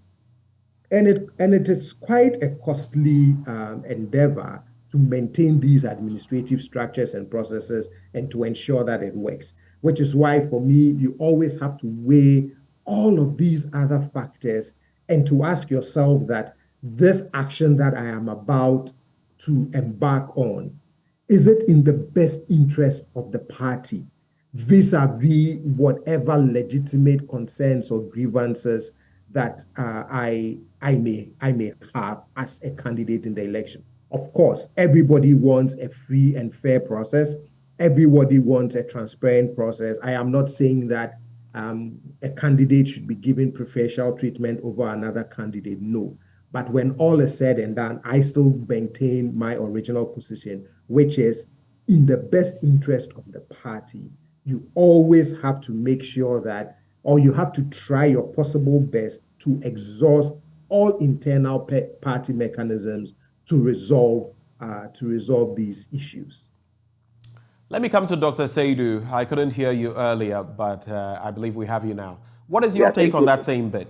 Okay, so I think it boils, the claims that they are making boils on what we call election fraud in electoral democracy. And when we are looking at election fraud, we can look at it from two perspectives. What we call the procedural fraud and then the ballot fraud. So I think what they are alleging now basically has to do with procedure. So it's procedural fraud. We have not even gone to voting. So the procedural fraud has to do with respecting laid down mechanisms, procedure, obeying the rules and regulations and all those things that happens before the election day. And the electoral fraud has to do with what happens during the voting, stuffing of ballot, overvoting, and all those things. That has to do with ballot fraud. So the allegations they are making now falls within the domain of procedural fraud. But the issue is, we are looking at procedural fraud or ballot fraud. Basically look at the outcome of that particular fraud. There have never been an election in this country, not Ghana, across the world, which is 100% perfect. We have, because it's a human institution and errors are bound to occur. That is why when we are describing elections, we say it is relatively free, fair, and transparent. We don't say it is free, fair, transparent. We can never have an election that is free, fair, transparent. It is relatively. Maybe in relation to past elections that have been done in the council, or in relation to other elections done elsewhere, or in relation to best practices of conducting elections. So because no election has ever been free, fair, transparent in absolute terms, we look at the implication of the fraud, whether it is ballot or procedural. Is it outcome determinative or is non-outcome determinative? If the fraud that is being alleged is outcome determinative, it means that when nothing is done about it, it has the potential or the propensity to affect the outcome of the elections in favor of another candidate other than the candidate who is alleging. But if it is non-outcome determinative, it may not have an implication. If it is outcome determinative, it may have an implication. Now, we all know, we've been following the polls of what is happening in the NDC. And we all know that the kind of data that we receive from surveys about the presidential election, it is likely going to favor John Dramani Mahama more than the other two candidates who are contesting him. I cannot in statistical terms, say whether those, so if they were looking for 275 and they were given 220 or 228, the other constituency results, even if you add all the other constituency results that were not added to the album and presented to Dr. Dufortin, even if you add all those votes to his team, will he still be competitive or he wouldn't be competitive? So when you are looking at the determination... What do you think on that point? What do you think? From the statistics, from the surveys that have been conducted, what do you think? I don't have the figures to prove that, but I would still think that even if you do that, it will still be highly unlikely that he will be able to win. That is assumptions. It's not backed by evidence. So by and large, what he is alleging, like my fellow panelists have mentioned, is something that can be addressed internally. Like Honorable Inu Sapuseni said, go back to the one who gave you the data and make it clear to him that it is not up. They can either provide justification and explanation why it's not up, or if that data is available, they provide to you. So if you do not do that, and then you resort to this higher level of injunction, right, it has a lot of implications. But I still believe that, per my own conjecture, not based on any evidence, that even if they add all those things to him, it will still be very difficult for him to beat John Mahama in the elections. To me, it is not outcome determinative, even if it is indeed an allegation of fraud. All right, let me just quickly on this point. You mentioned earlier that, I mean, they were justified in embarking on this because if there are errors, it is good in a democratic practice to seek redress in court.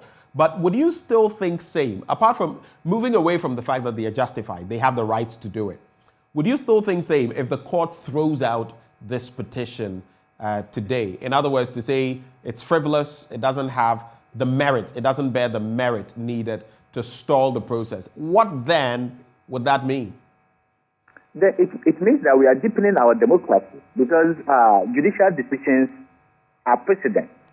So if they get what they want, it means next time when people feel aggrieved the same way that they have felt today, they will know that the only way to address, so it's all part of what we call constitutionalism, right? So it's about making good use of the Constitution as a guiding document to our lives as people. So the highest form of democratic maturity is what we call habitualization. And habitualization is living by the tenets and the provisions of the Constitution.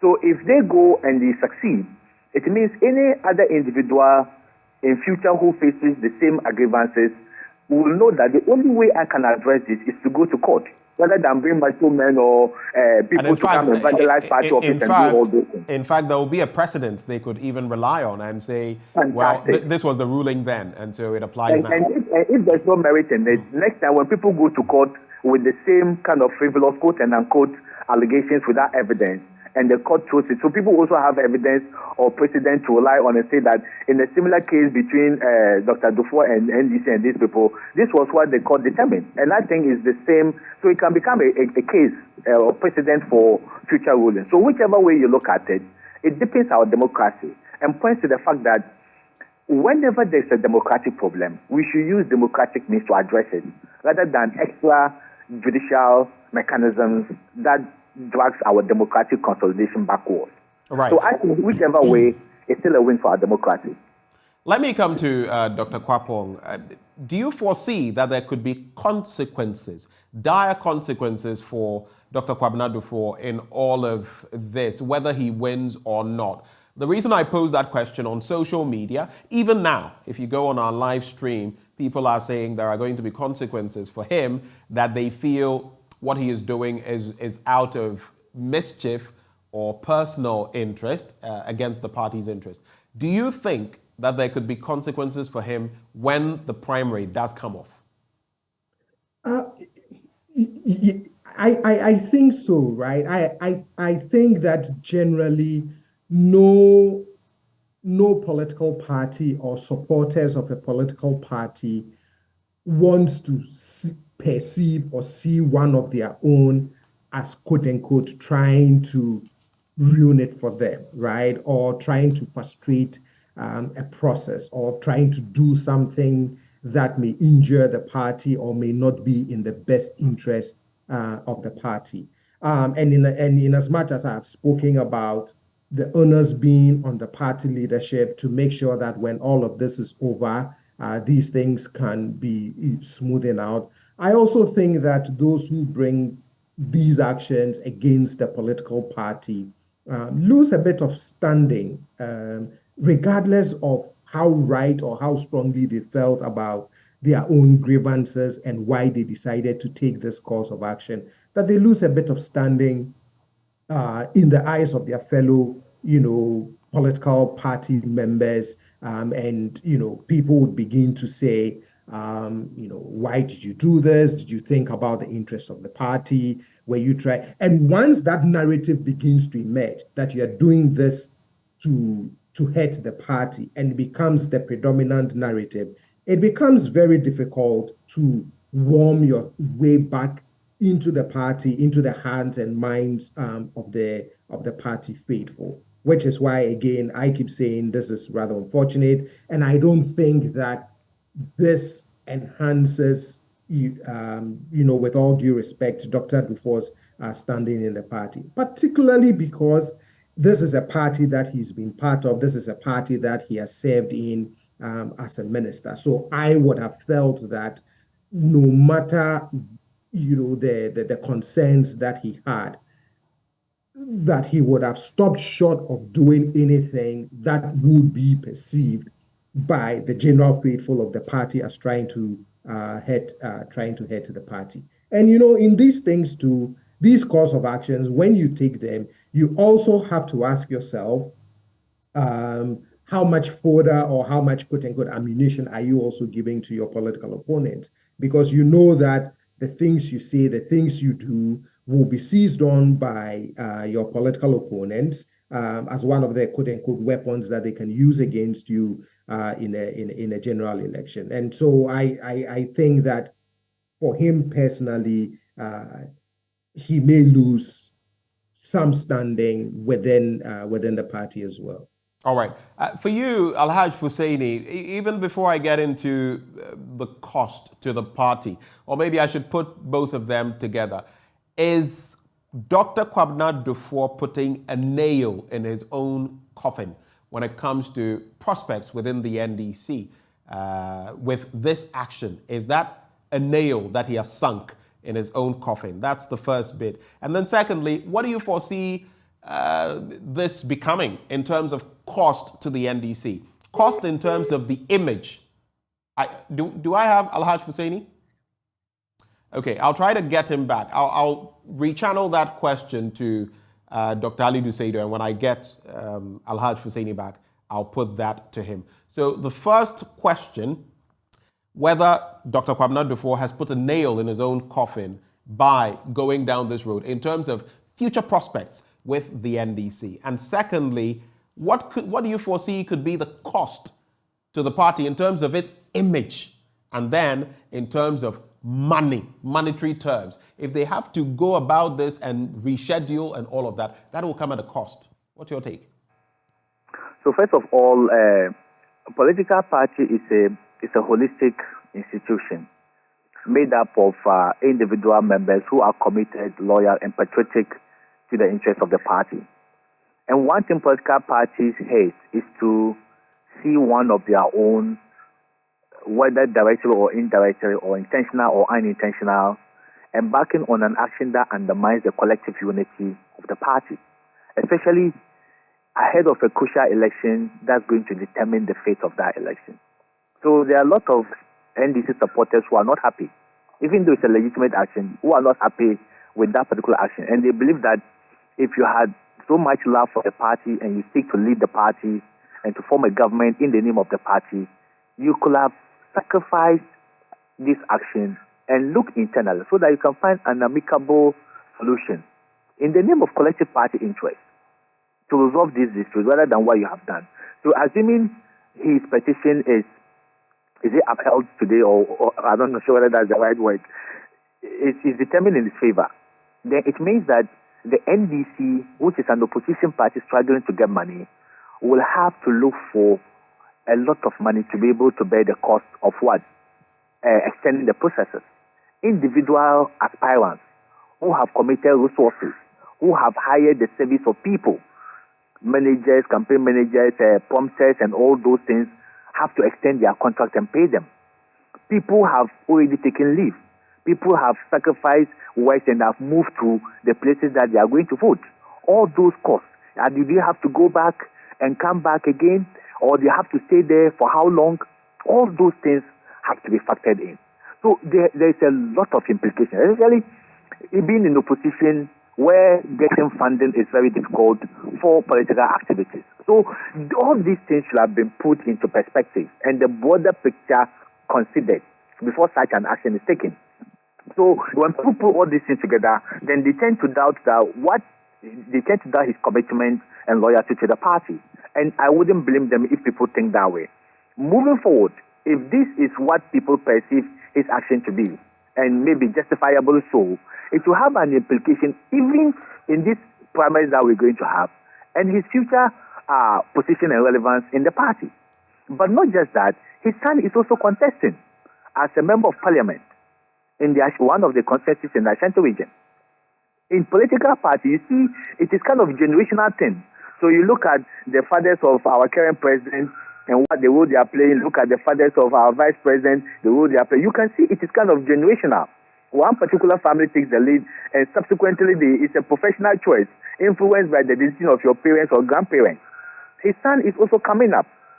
And if people believe that his father's action has actually undermined them or vindicated them or caused them harm, don't you think that he wants to pay back what he has done to them, to his son? So you feel the consequences could also be borne by his son? So not just him, maybe his son who is also coming up in the same party. So that's why I agree with Honorable Inu Safuseni that this decision was not well thought through, because it has a lot of implications moving forward. So in terms of the cost, financial, I mentioned it is huge to the party, and it will cost them a lot. But as for the finances, it can even be redeemed. I fear an irreparable damage to their image as a political party. This is a party that is in opposition, ready and willing to govern this country when the voters give them the opportunity. People will point to the fact that if you cannot manage your own internal disputes, then how are you prepared to lead this country? And that is a legitimate question. So in this case, they are not looking at the fact that one individual or a couple of individuals, quote and unquote, is holding the party to ransom. They look at the internal dynamics and negotiation and ability to say governance is more about compromise and consensus, but your ability to compromise and build consensus internally will reflect on how you're going to govern this country. Right. So people who want to criticize the NDC will go on that tangent. Okay. But the idea too is that maybe the NDC has done everything possible as a party, maybe to get him on board and to resolve it in a different manner rather than the approach that is being used. So other people can also argue that maybe it is still the interest of the party and we cannot stop that individual, and he has the constitutional right to do what he's doing. But as a party, we still remain resolute, we still remain committed, and we still try and see how we can close the ranks and then the cracks after this and be able to move forward. And in some democracies, things like this will rather strengthen the party, rather than weaken them. It can incite a kind of solidarity, it can incite resoluteness, it can incite party cohesion, so that they rally around together and then outcast the person that they think is rather undermining the party. So it can go either way. And I pray that Dr. Saidu, I think I get the thrust of what you're saying. Right before, we'll be wrapping shortly on the legal dimension today and what your expectations are. But before that, let me give Inu Safuseni just that bite. I lost you when I was posing the question to you about whether Dr. Dufour, through this action, has put a nail in his own coffin in terms of future prospects within the NDC. And secondly, what could be the likely cost to the NDC in terms of image and in terms of real cost, money, if you have to reschedule this primary? Very briefly on that, and I'll take your final words, gentlemen. For Governor Dufour's fate after this action, you don't need to look far to see that he's destroyed any remote chance that he had to lead the party. Are you saying that because of this, Dr. Dufour, if he loses, he will never get to lead the party? Yes, you need to go onto the ground to hear and understand what people are saying. People are simply living. They have been waiting for this time for a very long time. They've been preparing. Since the party lost the election 2020, the party has embarked on a reorganization. We are just at the climax of the reorganization of the party to elect somebody to lead us into the election 2024. And so all the preparations towards 2024 appears to have been put on hold because of a singular action by Dr. Dufour, which could have been resolved. So people are just simply living. Okay? And I think that the earlier he got his people, and things don't seem to be gelling. Again, my information is that yesterday there was a spirited attempt by the party to get the matter further abridged to be heard yesterday at 3 o'clock. Yeah. And Governor Dufour's people said they were not prepared. They were not prepared. And so clearly, is it a time-wasting venture? All right. So your point is made. In terms of today and what is going to happen in court, what are your expectations? A few seconds. Anything can happen. As a practicing lawyer, anything can happen today. Look, first of all, you must pray that the judge is healthy and can sit. Because if the judge is indisposed, the case is adjourned to another day. If the judge is in court And here's the argument. He can decide to give his ruling today, or he can decide to tell the court that he's going to give a reasoned ruling, and so adjourns the case to another day. Now, if even the judge gives a ruling today, the Electoral Commission, which is a public institution, is saying that, well, because of this development, we cannot hold ourselves in readiness to supervise your elections.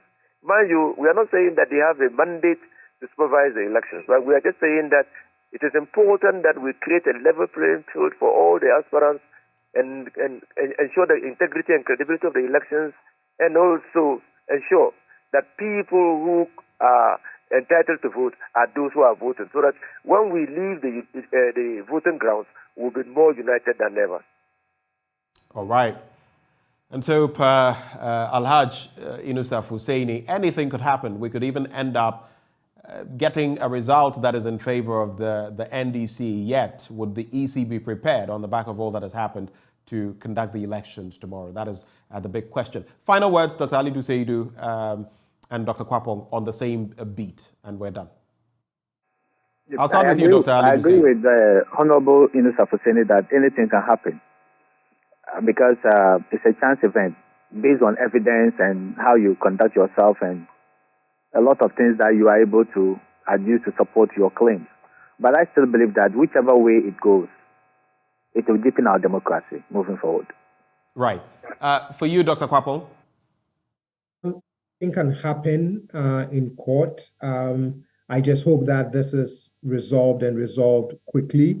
When all is said and done, I still put the onus back on the party that they shouldn't let this shake them, weaken their morale, whatever it is that they need to do post this situation, that they should keep one thing in mind. There's an election in 2024, an election they really want to win, and therefore they must do whatever they can to smoothing whatever little fracases may have emerged in the primary process and ensure that they can present a united front going into 2024. Gentlemen, we're very grateful for your time. Alhaji Inusaf Husseini, former Lands and Natural Resources Minister, also a key member of the NDC. You just heard Dr. John Osai Kwapong, a CDD fellow, and before him, Dr. Alidu Seidu, political scientist at the University of Ghana. Still to come, we're going to be talking about that World Health Organization report that shows that depression is prevalent among Ghanaians, between 6.7 and 13.6% in Ghana. And interestingly, curiously, troublingly, if you like, worryingly, it is more prevalent among women. We're bringing you that together with our engagements with some of those who have made it through for cues and lyrics. But before I go, so we can have a break, and then Bernice Abu-Baidoo Lansah takes over, I'd like to wish a very happy birthday to Thaddeus Sorry, lawyer Thaddeus Sorry. Happy birthday to you, and to Selina Wengham. May God fill your heart with everlasting joy. That is from Paul. So to lawyer Sorry and to Selina Wengham, happy birthday. We take a breather. We'll be back on the AM show.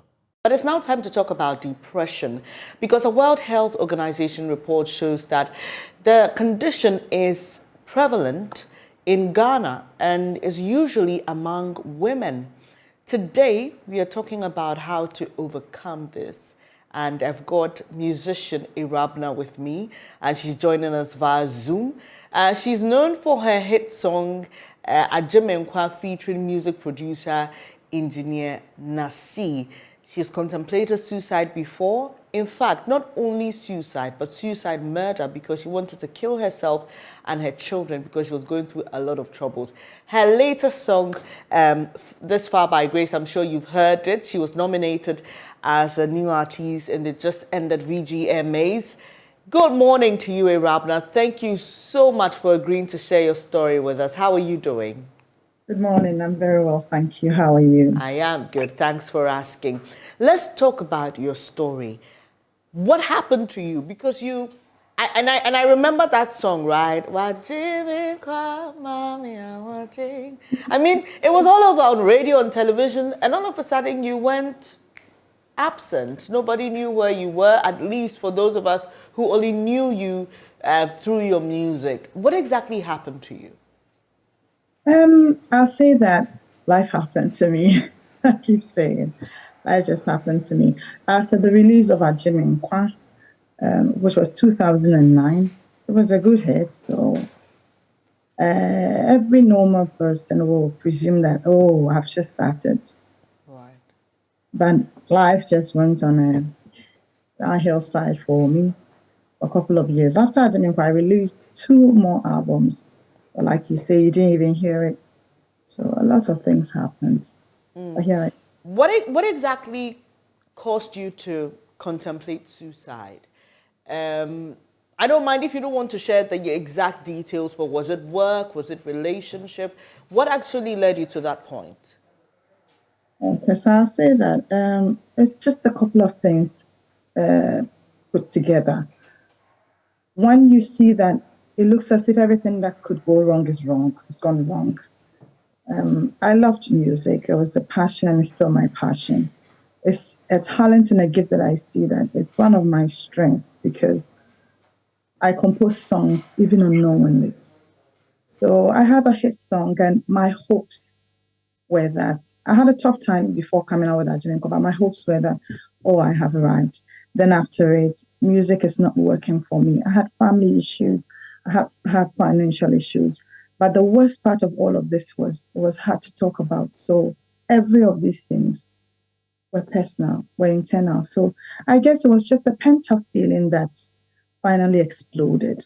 That's what I'll say. But the main thing that got me to that point was the fact that I was going through so much and could just say a little about it. Did you have any support during that time from family, from church, anything? Was there support for you during your time of depression? I would say that I was going through it without even knowing what depression is. That's the reason why I have taken upon myself to even go into the churches. So I did the church tour just to sensitize people and conscientize people that depression is real, because I was going through it when I knew just a little or nothing about depression. At that time, I looked at, before then, when somebody was quiet, head like this, I depressed, then we start to laugh. So it wasn't something that I knew much about. So I'll say that the people I had around me didn't even know about it.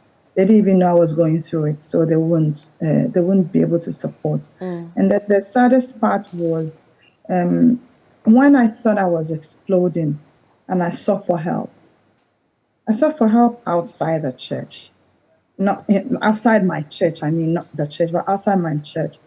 And unfortunately for me, the person I spoke to knew somebody who knew somebody in my church. And the person I spoke to told the person he knew who knew somebody in my church, who told the one he knew in my church. So my case was out there in the church. And for a moment, it was hard to leave my father's church for a couple of reasons, because that was it. The stigma that comes with all of it, people don't see your need, they see your fault. Something that pushed me to that corner, that I felt alone. So you will see that you are in a crowd. I keep saying, you can be in a big crowd and still feel alone. Right. So alone. Right.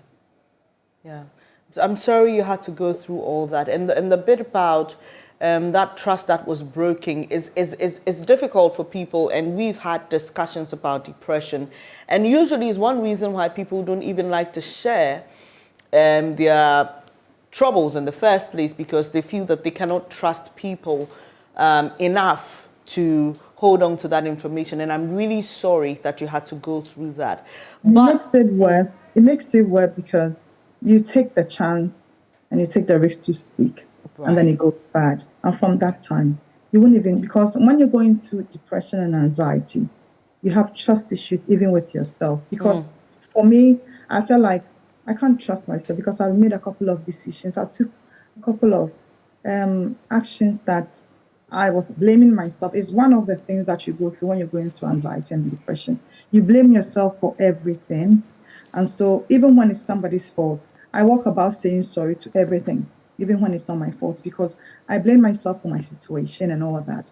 So when you get somebody else that breaks the trust, you go down here. So how were you diagnosed? Because you say you didn't even know you were going through depression. And that's the thing, because people always say, oh, but if you're depressed and you know it, help yourself out. But the thing is, and I've spoken to psychiatrists about this, and they say the reason they call it depression is the person feels bottled up, so pressed to the point where they are overwhelmed, literally. So tell me how you were diagnosed and the steps after that to recovery. When you're depressed, to be honest, when it started, at the beginning, you wouldn't even know. All you know is this problem comes, you're solving it, it's not gone. That's why you feel. And all of a sudden, you feel overwhelmed. And you don't think it's a problem. You think that, oh, that's too much. You don't know. I would have gone crazy in Ghana. I would say the truth. Because we don't have the system that supports mental health that much. I was so sick. When I say so sick, I couldn't sleep. For a whole week, I won't be able to sleep at all because when I'm lying down there, I can't sleep. And I had a lot of pain through my spine. It comes to my chest. So in my ignorance, I called the doctors and said that I have a serious pain across my chest. My father will call and pray for me. My mother will call and pray for me. And then it was around the COVID time. That's just the start of COVID, so we were in lockdown. And then the doctor said, so I thought I could just get medication, prescription over the phone. So when I called, the doctor said, come. And then I went. And the doctor said, what's the pain? He had some hammer. He just kicked my back, to see. And then she told me, no, it can't be. I was attributing it to nerve pain because I've had shingles before. So I thought it was that nerve pain. And then she explained to me, that's not nerve pain. That pain you're going through comes from, she said, neurological something. So it comes from the mind. What are you going through? What's going on with you? And I said, no, I'm fine. Because I was going through a lot that time. I wasn't ready to talk. And she said to me, if you don't speak, I can't help you. Because whatever you're going through, it is not the body. Your brain is doing that to you. And then I told her what I was going through. I thought everything is too much. And I said, I want to go to my mother. That's all I wanted, because my mother was kind of my support system. That place you can go and cry. You don't have to say what you're going through. You can just go and cry, and mommy will hold you. And the doctor said, I'll only help you when you're healed. He said, I'm giving you something. You will take it once, a tablet, take it once. And you know, when it happens like this, it's good because they explain to you what you're going through. Right. Unlike you go to hospital, you're giving medication. You don't even know what's wrong with you. So this was outside the country, right? Outside the country. Okay, I would come back to you, Arabna, because I'm feeling you. Your emotions are rubbing off me right now. But we have my colleague Joseph Akakpo. He's our legal affairs correspondent. Joseph is joining us to give us some updates on the case Dr. Kwabena Duffuor took to court involving the NDC's register and his concerns about the upcoming elections. We understand that the case has been struck out. What happened exactly, Joseph?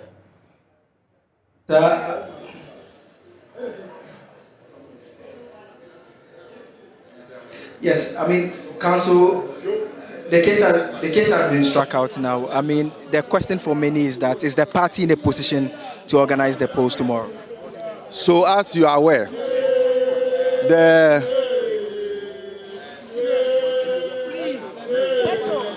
Yes, Councillor. Okay, so you are aware the matter has been discontinued. Lawyers for Dr. Duffuor announced to the court that they had instructions to discontinue the matter. And so as we speak, the matter has been discontinued. I would like to use this opportunity to thank the Council of Elders of the party, the chairman of the party, the general secretary, for the effort they've put in place in resolving this matter. I also want to thank Dr. Duffuor, the presidential candidate, for his magnanimity and to accept to withdraw this matter from court. What this shows is that the NDC is united. Yes. The NDC is forging ahead in the 2024 elections as a united party. Yes. Now, as to whether the elections will take place or not, the party has already issued a press statement signed by the General Secretary that the elections are coming off tomorrow.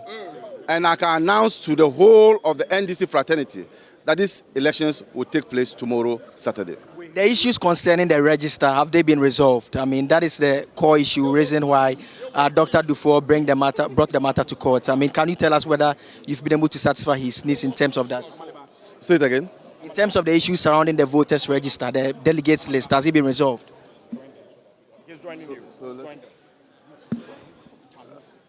Okay, so he's engaging further with some other members here. We'll hear from him again shortly. The General Secretary is here. We'll just join and pick that particular interview quite shortly and hear on what he has to say on the issues that have come up so far. But I mean, if you are just joining the feed, we heard from the party saying that they are going to hold it. So let's listen to what the General Secretary has to say. All right. So we are happy that the plaintiff have decided to discontinue the case. That opens the door for us to be able to proceed with the elections tomorrow. So we want to use the opportunity to send a message to all the rank and file across all the country, all our delegates, all our aspirants, that we are ready to go right ahead with the elections tomorrow.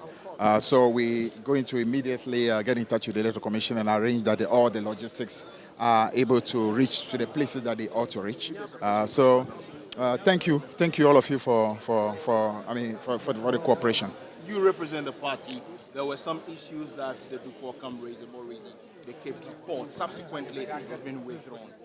Have you satisfied the requests that they made to which they came to court?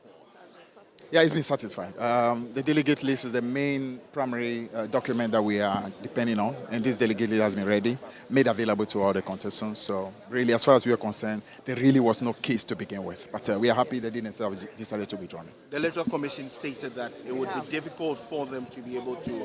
I've already explained that we will make sure every assistance is provided for the materials to reach in good time. Do you have any other thing with respect to the fact that there may also be delays as a result of what has transpired? We will ensure that all the materials are there on time. When would elections be starting tomorrow? Same time. Same time. Same time as in what? From 7 o'clock. 7 to 4, that's the same time. Nothing has changed. Everything is on course. All right. Thank you. So you heard that is the General Secretary of the NDC, Fifi Avikwete, and the announcement he had for those gathered here is that the elections will be taking place. A short while ago, I saw some members of Dr. Dufour's team. I'm still trying to locate them, and once we have them, we are going to bring that. But we can listen to a bit of the sight and sound as the individuals, the high top party officials leave the place currently. We can listen.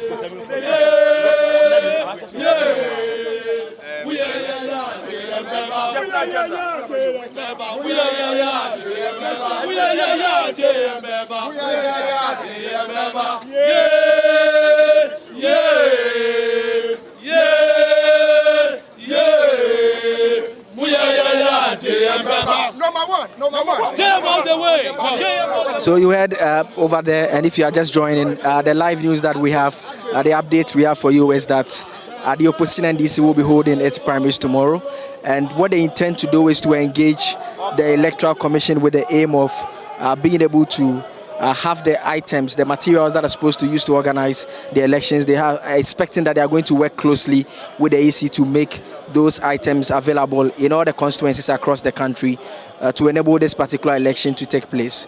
This is because Dr. Kwabena Dufour, who sued the party over concerns that the delegates list that had been given was bloated, as this morning through his lawyers informed the court of the decision to withdraw the case. And so that this was not opposed by lawyers for all sides. John Dramani Mahama, a key candidate in this particular process, had his lawyers present in court. They did not oppose it.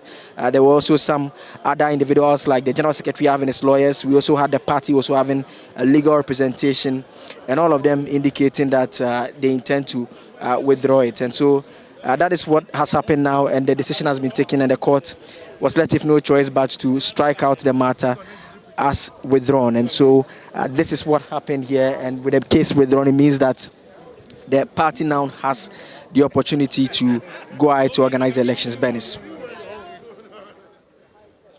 Dufour's lawyers as to exactly why the case is being discontinued.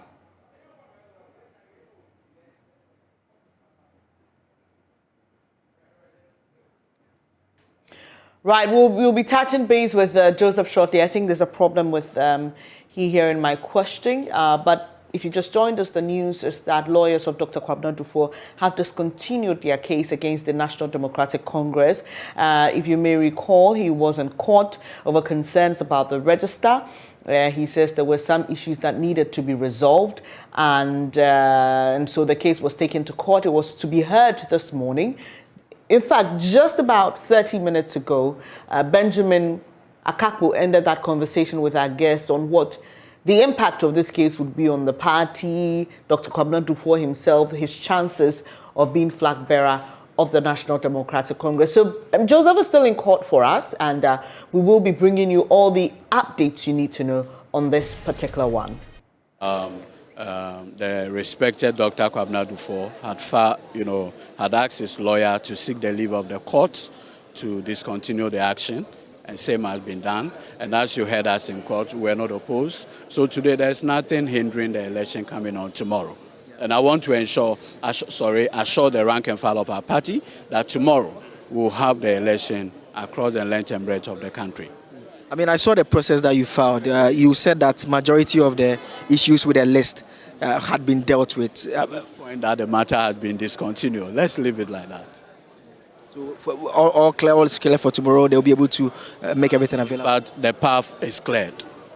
Thank you. Thank you very much.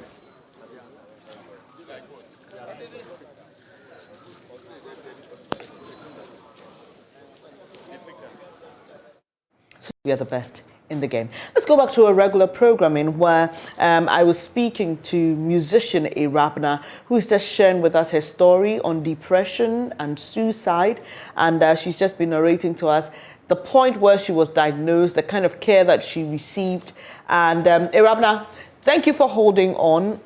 So you were just telling us about your doctor's visit and the examination that led to the diagnosis of depression. So from there, what happened? I was given tablets to take once a night, and it was explained to me that it will calm my nerves. 3 things it will do to me: calm my nerves, make me sleep, and take away the pain, help with the pain, relieve the pain. As of that time, all I knew was they said I'm suffering anxiety, but I didn't know much about it. So they gave me a couple of things to read on, and that's how I get to know. It comes first with knowing what's wrong with you, and that's how you can even start fighting it. Unfortunately for me, just when I thought I was getting better because I could sleep and I was given a couple of things to do, doctor asked me to go out, even though it was COVID lockdown, gave me directions to go out, speak to my mother, that kind of support that I needed. So I was doing that. Unfortunately for me, around that time I lost my mom, so I had a total breakdown. Ooh. Sorry about that. That must have been hard. It was, and it's still hard. That must have been hard. Sorry about that. Hard. But the thing is that it's seriously, when it comes to depression and anxiety, you need support system, because it takes away everything that means something to you in life. It makes it look like life is not worth living. It makes it look like there's nothing to life. So to be fair, at a point in time, I needed somebody to tell me, oh, you're beautiful, or you can sing, or you have a nice voice. I needed my mother to remind me, Irabna, but you can sing for yourself. Because I'm overwhelmed already, so any little thing. I remember I posted on Facebook a picture. I was trying to be happy, to be honest. It was a decent picture. It was a good picture. I've never been indecent. So I put a picture on, and somebody came and commented, you stop music, now you are doing Slay Queen. It was a decent, nice picture. What did that do to you? What did that do to you? A lot. So even if somebody, I don't dress indecent as a gospel musician, even without it. And now I'm even not concerned about all of that looks for me now. But if somebody is dressing indecent, I went on Facebook today and I saw some couple of comments. And what I say is that people only see the faults. They don't see the need. Because that simple comment broke me. It broke me. because I put in a lot of effort to smile that time. It was a whole lot of effort. All my energy went into trying to smile. And then somebody out of the blue comes and comments, or you stop music and now you're doing Slay Queen. And it breaks you. Every little thing gets to you until, because I can say, and that's what they say, that when it comes to depression and anxiety, you just manage it. It doesn't go. You just manage it. So you need people to, even though I know that I can sing. So I say that the Songwriter of the Year meant a lot to me. It wasn't because I'm chasing after it to get it, but it came to do a lot to me. At least the recognition did something for you. I'm telling you to think that, oh, so I write good songs. I knew I write songs, but for it to be recognized, I mean, I wasn't going in there to grab a word and all that, no. But it meant a lot to me. Right. So going through depression needs a lot of support, which is rare. Rabna, let me just say this here, that I hope that those of you watching us, and you can share this on social media, I hope you will, the kind of things we say to people, the kind of things we say about people, you never know what they may be going through. And reminds me of the actor Chadwick, the Black Panther guy who lost weight all of a sudden and people just were mean to him. And it appears that people don't just realize that, especially for public figures who just show you a bit of their lives. You have no clue. Just be kind. If you don't have anything kind to say, don't say anything. If you don't understand anything, just don't say anything. And so I just hope that we learn a lesson from Irabna's story. Irabna, I'll come to how you wrote that song, This Far by Grace, because now the words in that song are beginning to make sense to me, knowing your story. How did you cope after you lost your mom? Who became your support system? It was hard that time because it was just about that time that the people I thought that should be my support system had a couple of people, and so I was expecting them to call me. But that's when people started to go a bit further because I was hard to talk to. Because I'll come crying. As soon as you start talking, I'll start crying. And I remember somebody saying, but I need, and at that point I was really alone to be in person. I had only my kids with me because I was going through a very serious phase of my life. I didn't have any support. But what happened in this country is that I was given a support worker, which is not in Ghana. So I say that God knew why all of a sudden he took me out of Ghana. Because I think I was at that point I was going to lose it. So then in this place, that's what I want to do in Ghana. So help me God. There is a number you have. You can just call. They call them Samaritans. You just call and still start saying what's going on with you in the comfort of your home. That's where I had my confidence and I'll cry. Because I forgot that I can even read the Bible. I was angry with God because that's supposed to be where I can find solace. But I was angry with God. I said, I've not been that naughty. Why do I have to go through all this? So I sought support from strangers. Strangers were my support. At this point, where were your kids and how old are they? How were they coping? What about you changed towards them? And did they realize that mommy was going through something? My kids, my daughter was around 9 to 10. My son was just about 4 years. I was given a counselor, a professional counselor. So I had two counselors. I had a professional counselor, you just go and vent, and I had a grieving counselor. So that one takes me through counseling to cope with my mother's demise, and the other one was to just help me vent, and then they let me know that whatever you're going through, you don't have to let the kids go through it because they've been through it with you. And unfortunately, my first child is a girl. And you know the things mothers go through with their daughters, everything we go through with it. So I realized that my daughter was also suffering anxiety at a point in time. So it gave me the strength to fight the more. Because I realized that my daughter was going through something at GB. So I was made to understand that you can't cry, but you can't cry in front of the kids. You can mourn, you can grieve, but you can't grieve in front of the kids. My son was too. So at a point in time, my daughter, up until now, if my daughter is downstairs and I scream, "Hey!" my daughter will come here and you think she's going to die. She's always scared for mommy. And it's that thing I have done to her. It's that thing I've done to her. So she also had to go through a bit of counseling to go. Right.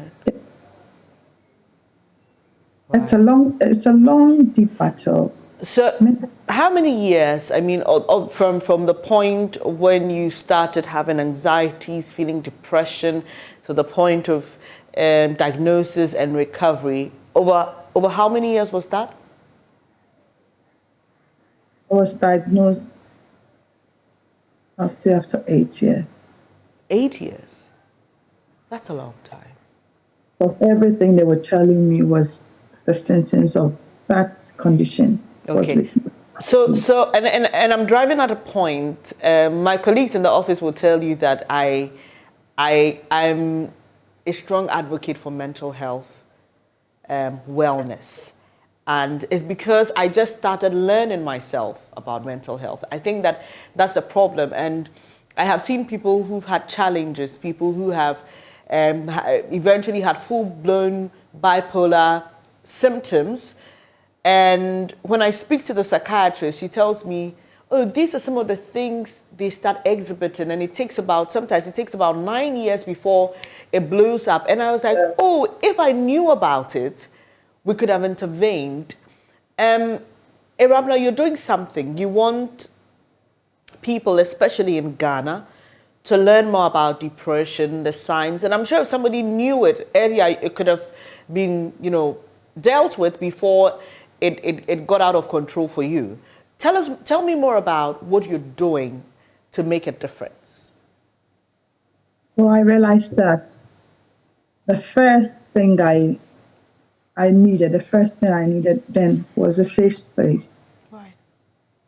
It was a safe space to vent, because it's very typical that you can't find a safe space even in the church event.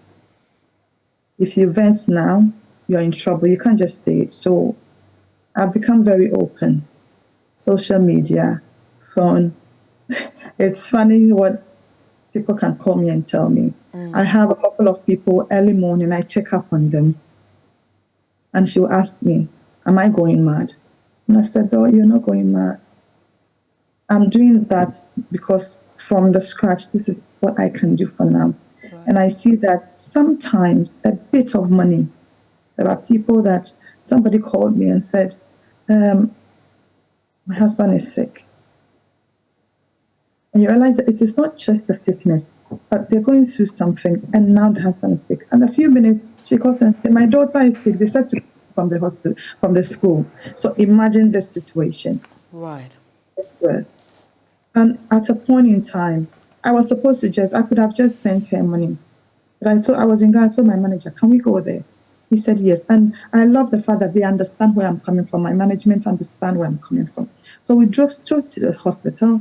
I went there, sat with them, spoke with them, because I know what that would have done to me at that time. Right. So I'm giving them that smallest part of life that they miss on, getting that safe space, feeling loved. And I want people to understand that we are so loved. That's what I feel now. Yeah. Because I realize that everything that went wrong, if you have Christ and you suck into his love, you will feel the way I'm feeling. Depression and anxiety, I said, don't go, but you managed to live with it. So I'm telling people that this is how I managed to live with it. I managed to live with it with my mind.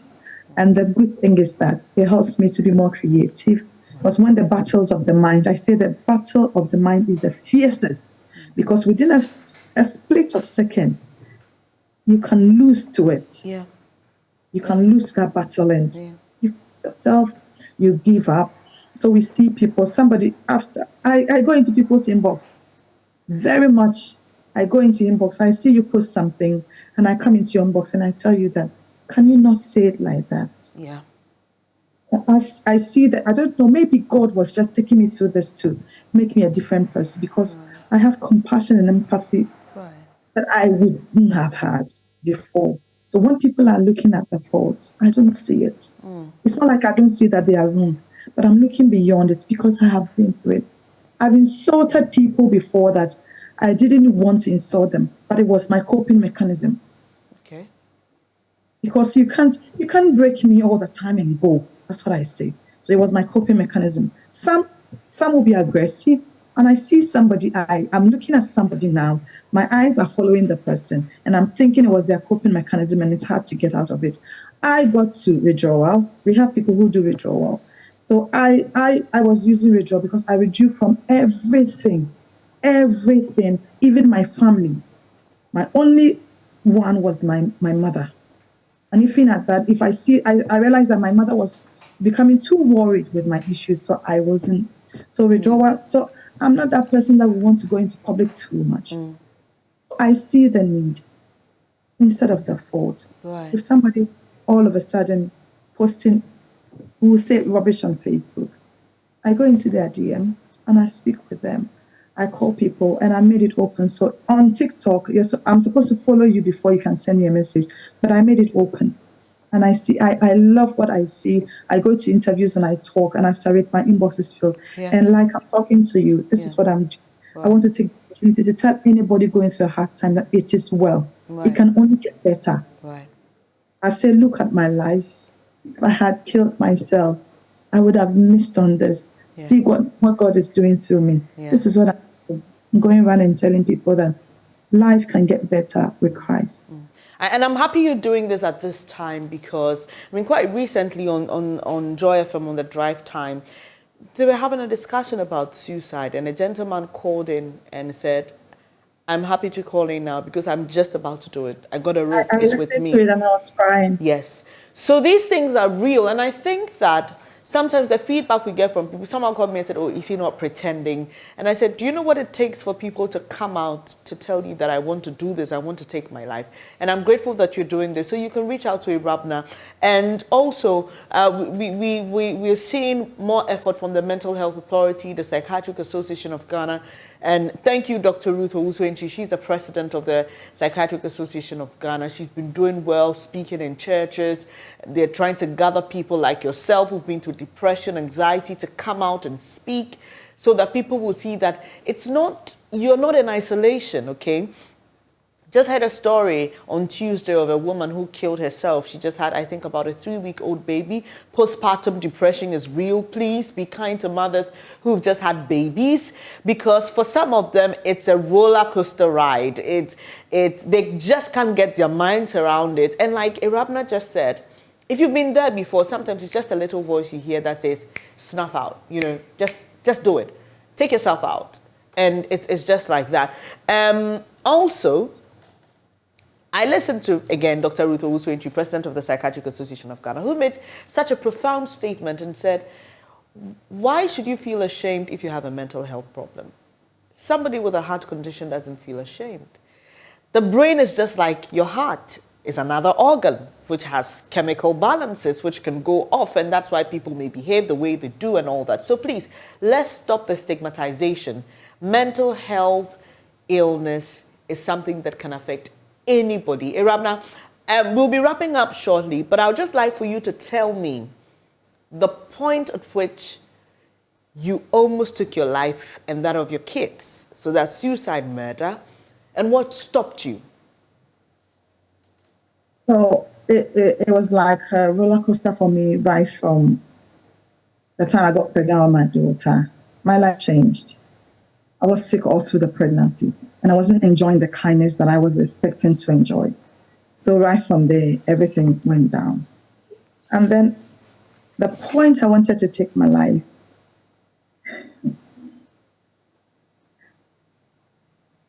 I had pressure coming from all sides. And there was somebody that betrayed me. And it's a family. So I was coming from talking to my eldest sister. We talk about that incident and everything. And as I was sitting in the car and coming, God was good with me, but I wasn't driving that day. So I was coming. I was thinking of my life, and I was like, even here, that I have support, I can't get the support I need. This person is supposed to get my back. She betrayed me. What about that place that I go? Because I was going to travel. I was going to leave Ghana. I was relocating. If I go, I haven't got my mother there. I haven't got my father. I haven't got my siblings. I've got nobody. How is it going to be? And even how to go was the big deal. Everything was too much. So I say that if I go right now, even those I'm owing, they'll come and give in some. And the ones that say I'm a bad person, they will write tributes, beautiful one for me. And the radio stations and TV stations will start playing my Ajinimpa very well. Even though I have new songs they don't play. There's nothing to live for. The only thing that I was living for that time was my children. So the moment I thought about the fact that it's good, let's go together, there was nothing to live for. The only thing that was holding me in there was my children. Love them to the bone. I can give my life for my kids. But I think about it, I'm like, I'm not any good. Yeah, let's go together. And that's the time that I settled and I was supposed to go. And I wrote, I take people's posts serious because I actually wrote a note on Facebook. And I knew that the next day they would, so that's why she posted this, because I meant everything I'm saying now. I posted it there. I wrote that if I die today, media stations will play my song and say, she was a good singer. Those I owe will come and pay and so on. But they will give contribution to bury me. Those that say I'm a bad person will come out and say, she was a good fellow. And they will write sweet tributes about me, but I'll be gone because cops have no eyes. So you actually, sorry, you actually didn't get to the point where you got whatever it was you wanted to use. Something. I had what I wanted to use, but I don't want to say here. No, of because course, yes, of course, yeah, of course, yeah. That's important, and that's why because you don't want people picking up ideas, because some of these things. So I had the thing ready. It's something that's readily available at home. Okay. So I had it ready. I don't know how somebody picked from this post. Okay. 50% posted. 50% said you won't die, and I don't know what happened. Somebody came to knock my door. Are you okay? And I said, I'm fine. A friend of mine, and didn't leave my room. Didn't leave my room until I cried, and that's the thing that helps me. And that was the release. Yes, it brought that relief, and all of a sudden I'm like, I can't, because I didn't want something that I had to watch the kids suffer before they go. I wanted, so all of a sudden I'm rethinking what I was going to use. I wanted something quick. So crying it out and having the person's company all through that night was God's saving grace for me. Thank you, whoever that person was. Thank you for allowing yourself to be used to help save Irabna and her kids' lives. I am so grateful that you spoke to her this morning. And trust me, we will definitely have to have an extended conversation because there's a lot to talk about. But if you're somebody who's struggling this morning, who needs somebody to talk to, please learn from Irabna's story. Open up. Talk to somebody you can trust. Get onto Facebook. You can find her. You may even decide to put up your post there. Someone will pick a cue and reach out to you. And also, be like Irabna's friend. Check up on somebody. In these hard times, you may never know who you may be saving. I'm grateful to you, Irabna, and I'm so happy that she spoke to us. You should listen to her song, This Far by Grace. You will understand why that song was written the way it was, because you can go through all of this and survive and not write such a good song. Thank you so much once again, Irabna, and thank you for doing the watching. That'll be all for today's edition and the week's edition. We are super grateful that you could make time to join us. Benjamin and I will be back again, God willing, next week, Monday, with another exciting edition of the AM show for you. But until then, it's goodbye. Don't forget, Dr. Dufour has discontinued his case in court. We'll be bringing you more on that in News Desk, which is up in a few minutes. Do stay.